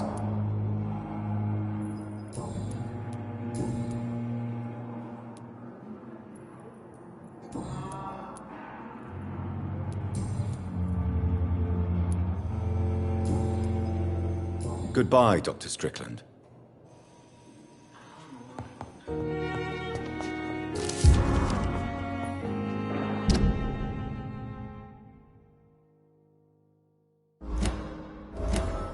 You always knew the words to come.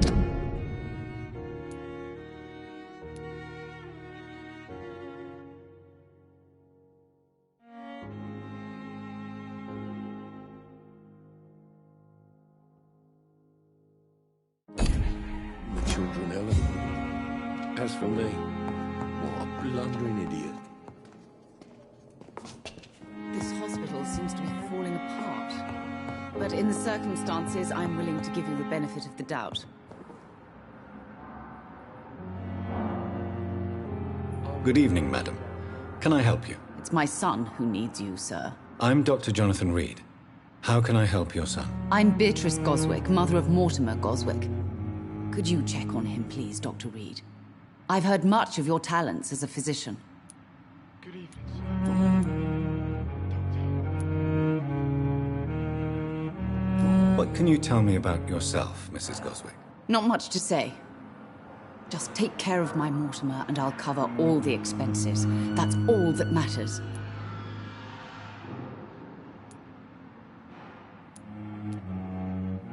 May I ask if you have an occupation, Mrs. Goswick? I'm a teacher by profession.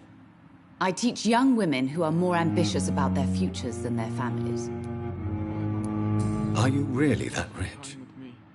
Most of the patients here are of a more humble origin, if I may say so. Yes, thanks to my husband. May he rest in peace.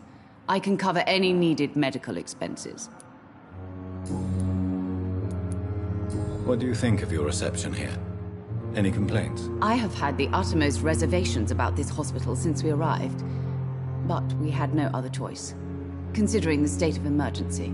Is there something in particular that's bothering you? Some of the staff were not especially welcoming.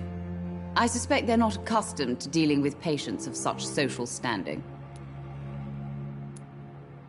Tell me more about your arrival at the Pembroke Hospital. What gave you such a bad first impression? The ambulance driver was quite rude, for a start. And that nurse, Miss Hawkins, seems to have quite a dubious attitude. What do you mean? She managed to secure a bed for my son despite the epidemic. It was a relief, but it wasn't cheap.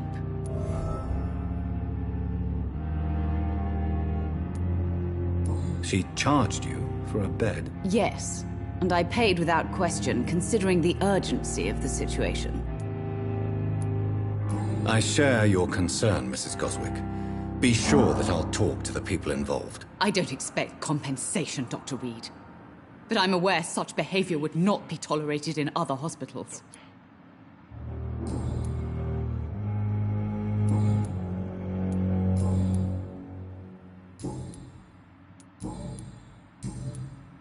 Goodbye, Mrs. Goswick. Good evening. I'm Dr. Reid. Can I help at all? No. Really? Why are you here, then? I don't want to talk. My throat hurts too much. I suppose that this pain is the reason you're here. Is someone taking care of you? Yes. And no. Could you at least tell me your name, sir? Mortimer. Mortimer Goswick. Why did your mother have you hospitalized here? She seems convinced this is a bad hospital. My mother just wants the best for me. She won't rest while I'm here. She'd go all the way to hell and back to help me. Pembroke Hospital may look unorthodox, but rest assured you're in good hands here. It's not me you have to convince, Dr. Reid. It's my mother. Is your mother bothering you? As your doctor, I can ask her to leave you alone if you would prefer. That's tempting, Doctor. But you have no idea what my mother is capable of. She would tie herself to my bed if you asked her to leave. How painful is your throat, Mr. Goswick? So painful I'd rather not talk at all, Doctor. I'm sure you realize a doctor and his patient have to communicate, sir. Would it help if I gave you some paper and a pen? Not really. I see. Then maybe it's not just your throat that hurts, Mr. Goswick. Perhaps your sore throat is just the consequence of something more hurtful. Yes, maybe. But I don't want to talk or even write about it now. How painful is your throat, Mr. Goswick? So painful I'd rather not talk at all, Doctor. I'll let you get some rest, then. I'm alright. Don't waste your time with me. You always knew the words to calm the children, Ellen. As for me, what a blundering idiot. What can I do for you, Doctor? Thank you, Nurse Crane.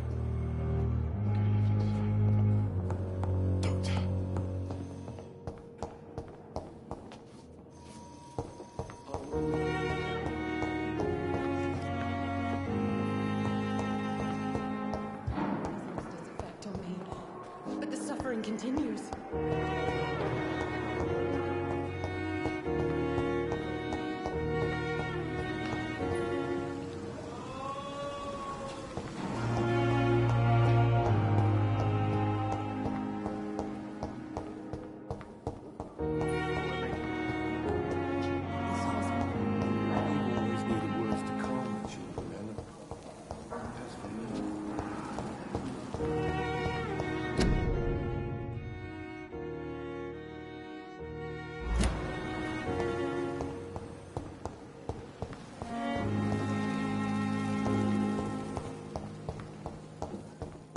I will not let you down, my woman.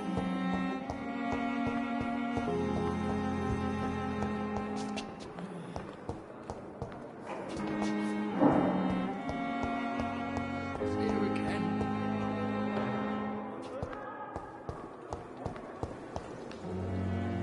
Good evening, miss. I'm Dr. Reid, the new surgeon at the Pembroke Hospital. And who are you? Your name has no meaning to me, mortal. You're nothing but dust blown by the winds of eternity. I beg your pardon? What are you begging for, mortal? My clemency? Well, tonight maybe I'm inclined to mercy. You'll never forget the night you met Thelma Howcroft. You keep calling me mortal. Why is that? And if I'm mortal, what are you? Well, Dr. Reid, if you must know, I'm a vampire. And why do you believe you're a vampire? I don't need to believe anything. It is what I am. It is what I feel within this hollow shell of flesh. Please, describe to me how you feel. What is it like to be a vampire? I can hear my body crumble from the inside as my flesh cracks and fades. I sense the last pulse of postulant blood within my drying veins. I need new blood. I see. Have you ever heard of Cotard syndrome, Miss Howcroft? Never. It's a mental illness discovered by a French neurologist named Jules Cotard. The affected patients are delusional. They believe that they are putrefying, that they are dead, a ghost or a ghoul, or in your case, a vampire. Delusional, you say? Oh, sad and petty mortal. You can't even begin to understand the concept of immortality. and you think it is I who am delusional. I'm assuming you must be a patient here. Am I right, Miss Howcroft? It's only a cover. To hide from my enemies. I can leave whenever I want. As a woman, a spirit, fog, or bat. Who are these enemies you mentioned? Can you describe them? I cannot say for sure. But I sense their eyes on me from nearby. I feel them watching me every time I visit the garden near the morgue. The staff here are not your enemy. They're here to help you, to care for you. I'm not speaking of the doctors in white. I'm speaking of the men and women who hunt me. For I am a vampire. I see. Don't worry. These people will not find you here. I'll personally make sure they leave you alone. Thank you, mortal. But do not interfere with them, for you are no match for those that hunt me.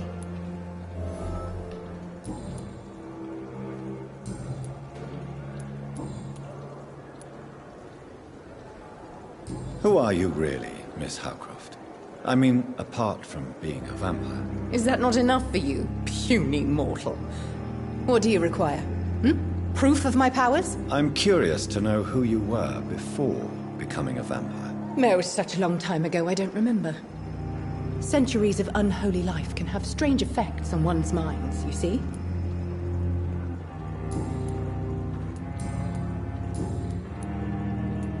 I'll leave you, Mistress of the Dark, to your nocturnal activities.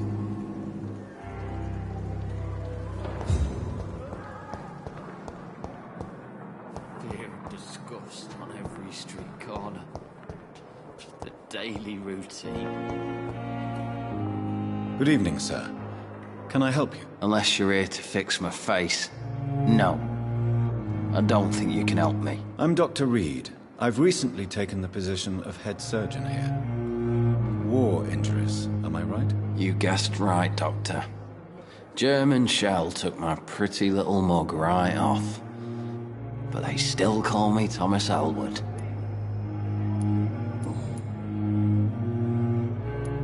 How is your stay with us, Mr. Elwood? Oh, it's bliss.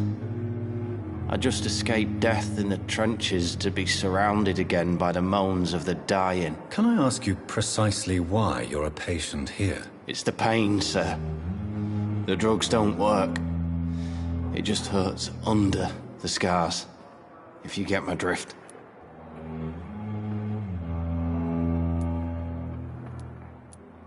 Can I do anything for your pain? Nurses gave me a bunch of pills.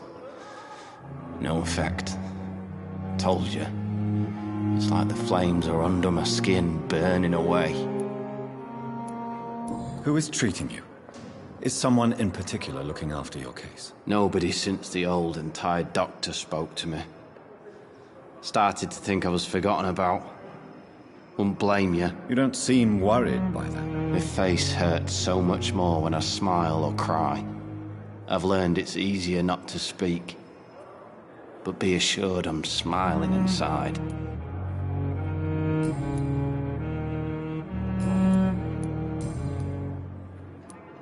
How close are you to Miss Hawcroft? Are you aware that she thinks she is a vampire? To wait for her next nibble is the best reason to stay here. Every time she approaches my bed, she treats me like something tasty. A normal person. Aren't you afraid? She may hurt you if the game goes too far. She's quite harmless, I can assure you. Her head's broken inside is all. While I'm busted on the outside. But she's still beautiful. Living proof that there's hope for me.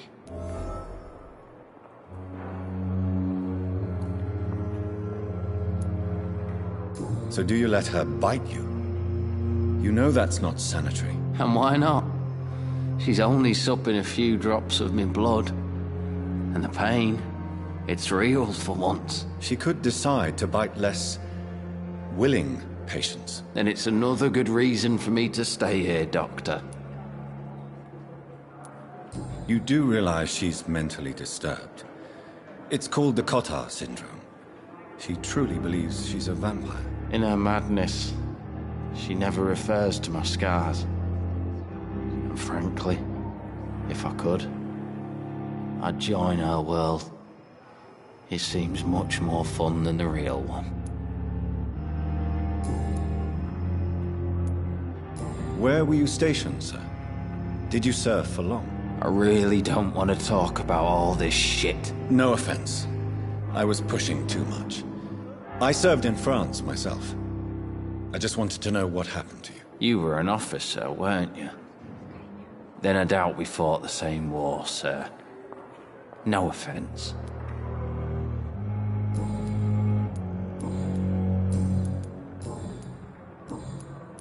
Goodbye for now, Mr. Elwood.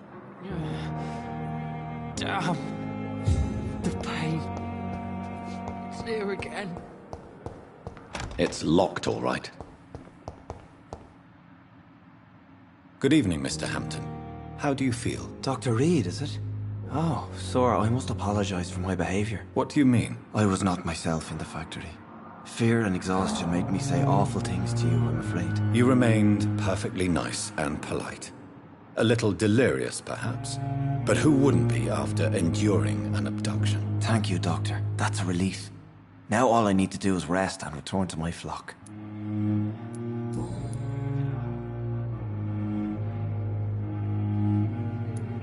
How did you end up in William Bishop's den? I had received alarming news about his recent behavior. I went to his place and he refused to let me go.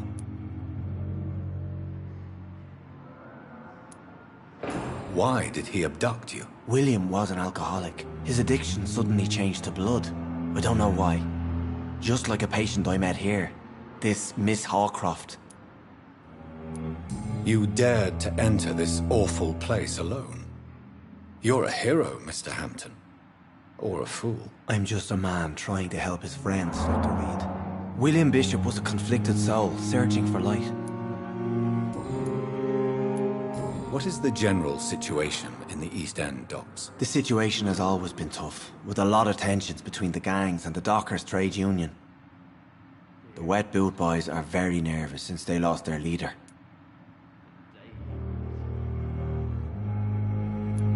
Who leads the gang now? Since Clay Cox went missing, it's his wife Edwina who runs the show, with the assistance of her minion, Dooth Digby. Has the gang been threatening you? Ah, no. I've had this nickname for so long, you know, the sad saint of the East End. No one dares to bug a saint, not even criminals. Do you know Tom Watts, the bartender from the Turtle? I met him before I found you in the canning factory. Tom? Yes, of course. Always the helping hand, good old Tom. Without men like him, corruption and despair would have wiped out the East End long ago. People are still in despair. How could it be otherwise?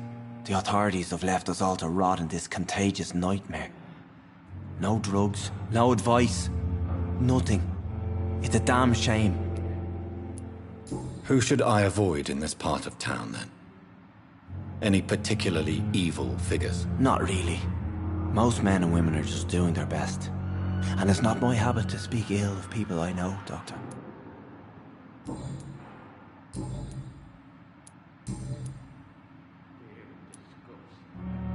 What do you do for a living, Mr. Hampton? I can't help but notice the cross around your neck. I manage a night asylum for the poor and homeless of the docks. And I try to guide the lost and hesitant on the right path to our Lord.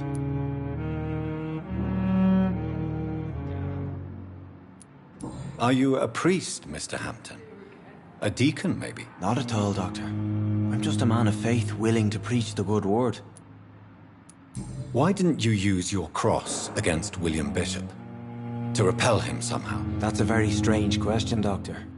A cross is no magical token, if that's what you were trying to say. Not mine, anyway. Have you made friends since you arrived? Not really, but I recognize Miss Harriet Jones. I knew her when she lived by the docks. That poor woman had such a miserable life. You never came to see her here at Pembroke? Receiving visits when sick can be an important part of the healing process, you know. We're not just bodies. You're preaching to the converted now, Doctor. To be truly honest, I thought she was dead. She left the docks many months ago. How do you feel, Mr. Hampton? Medically speaking, I mean. I feel exhausted. Beyond exhaustion, actually. William drank so much of my blood in his madness. I feel empty. You're in good hands here. Dr. Swansea is well versed in blood transfusion, and I'm sure he'll take the best care of you. Thank you, sir. I believe all I need is rest, and then I can go back to the people who need me.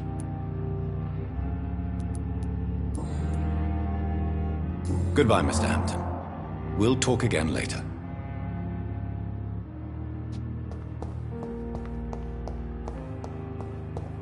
Fear and disgust on every street corner.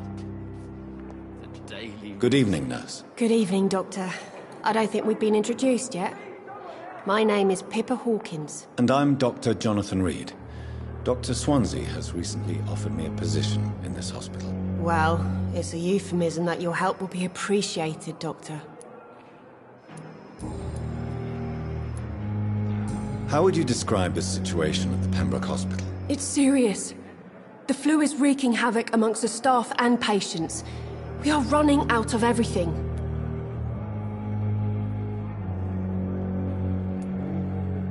Nurse Hawkins, the Spanish flu won't last forever. Even the Black Plague didn't kill everyone. I wish I could believe you. But what if this epidemic was worse? What if in the end, nobody was spared? You must get a hold of yourself, nurse. Sorry, I'm exhausted. No one has any idea when this epidemic will be over. How long have you been a nurse? Well, long enough to see that the epidemic is winning. And no matter how qualified you are, don't tell me you'll change that. You'd be surprised what dedication can achieve, Nurse Hawkins. In medicine, sometimes we're just a test result away from a miracle. Sorry, Doctor. I don't want to sound bitter, but I'm just too tired to give a pep talk like Nurse Brannigan. How is the Pembroke staff coping with the epidemic? Well, not well. Milton, the ambulance driver, is even more grumpy than usual, especially concerning doctors. Why is Milton grumpy on a daily basis? Is it just an act? Milton's not the kind of man who's bothered about a bad reputation, whether he deserved it or not. Why does Milton dislike doctors? I don't know. Just ask him. But be warned, Milton is not the chatty type.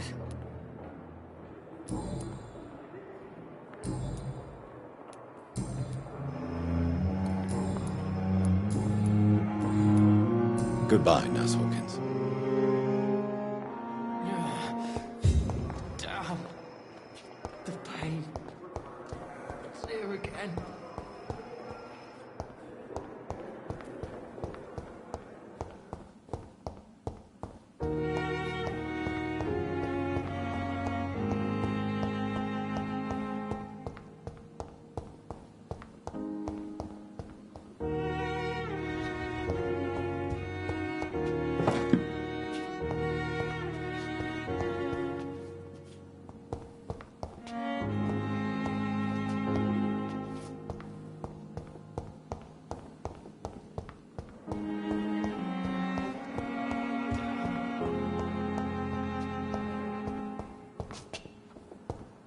It's locked, all right.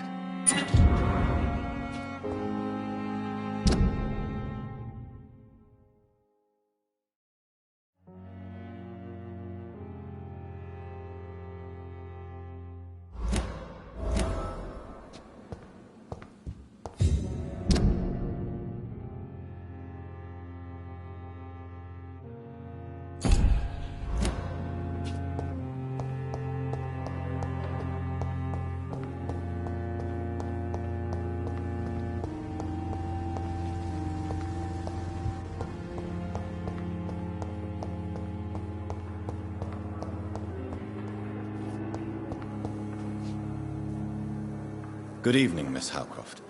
How are you tonight? I need blood, Doctor. Warm, rich, vibrant blood. Tell me, Thelma, why do you feel so attached to Mr. Elwood? Why him? I'm not sure, Doctor. I think we have a bond of some sort. We've both suffered so much. He's the only mortal I find interesting.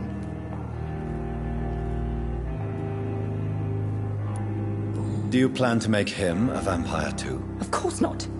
How could I inflict my curse on anybody else? I'm not that cruel, Doctor. Would you say you and Mr. Elwood are romantically involved? No. No, Thomas is a delicate soul. Even though he disguises it. But I am not the woman he needs. No, for I am a vampire, Doctor.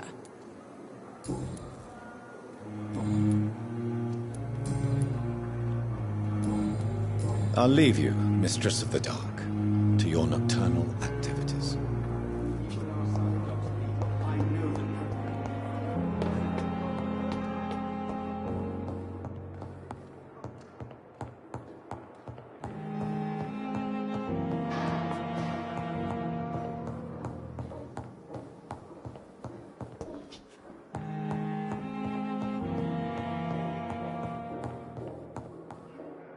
Not now. Please come back later. I'm busy right now. Not now. Please come back later.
I cannot enter.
This must be the place. It's definitely away from prying eyes. Relegated to the shadows. A kingdom of my own. At least I won't be sleeping in a coffin.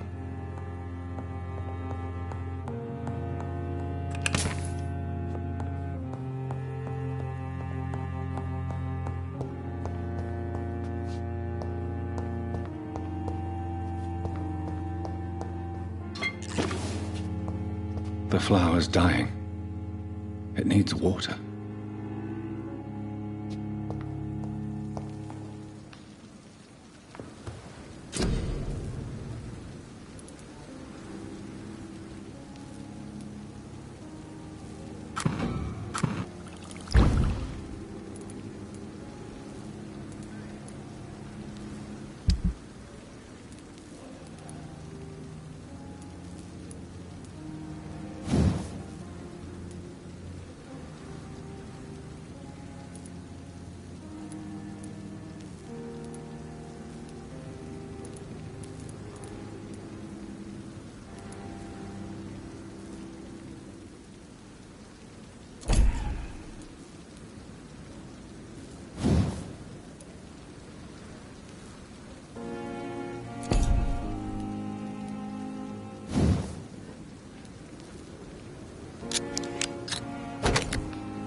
William Bishop's blood is much more unstable than human blood and shows extensive mutation.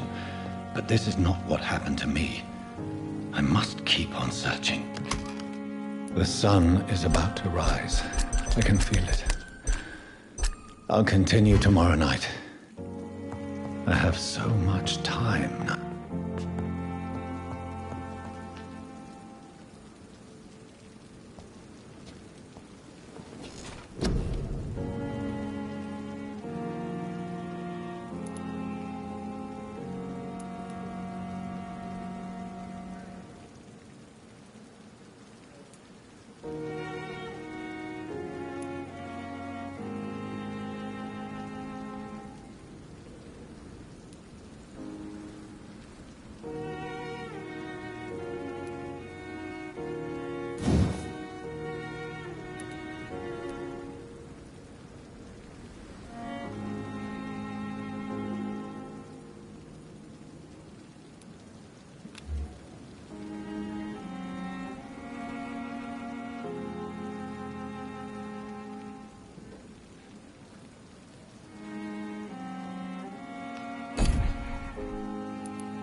to stay here until my research is complete.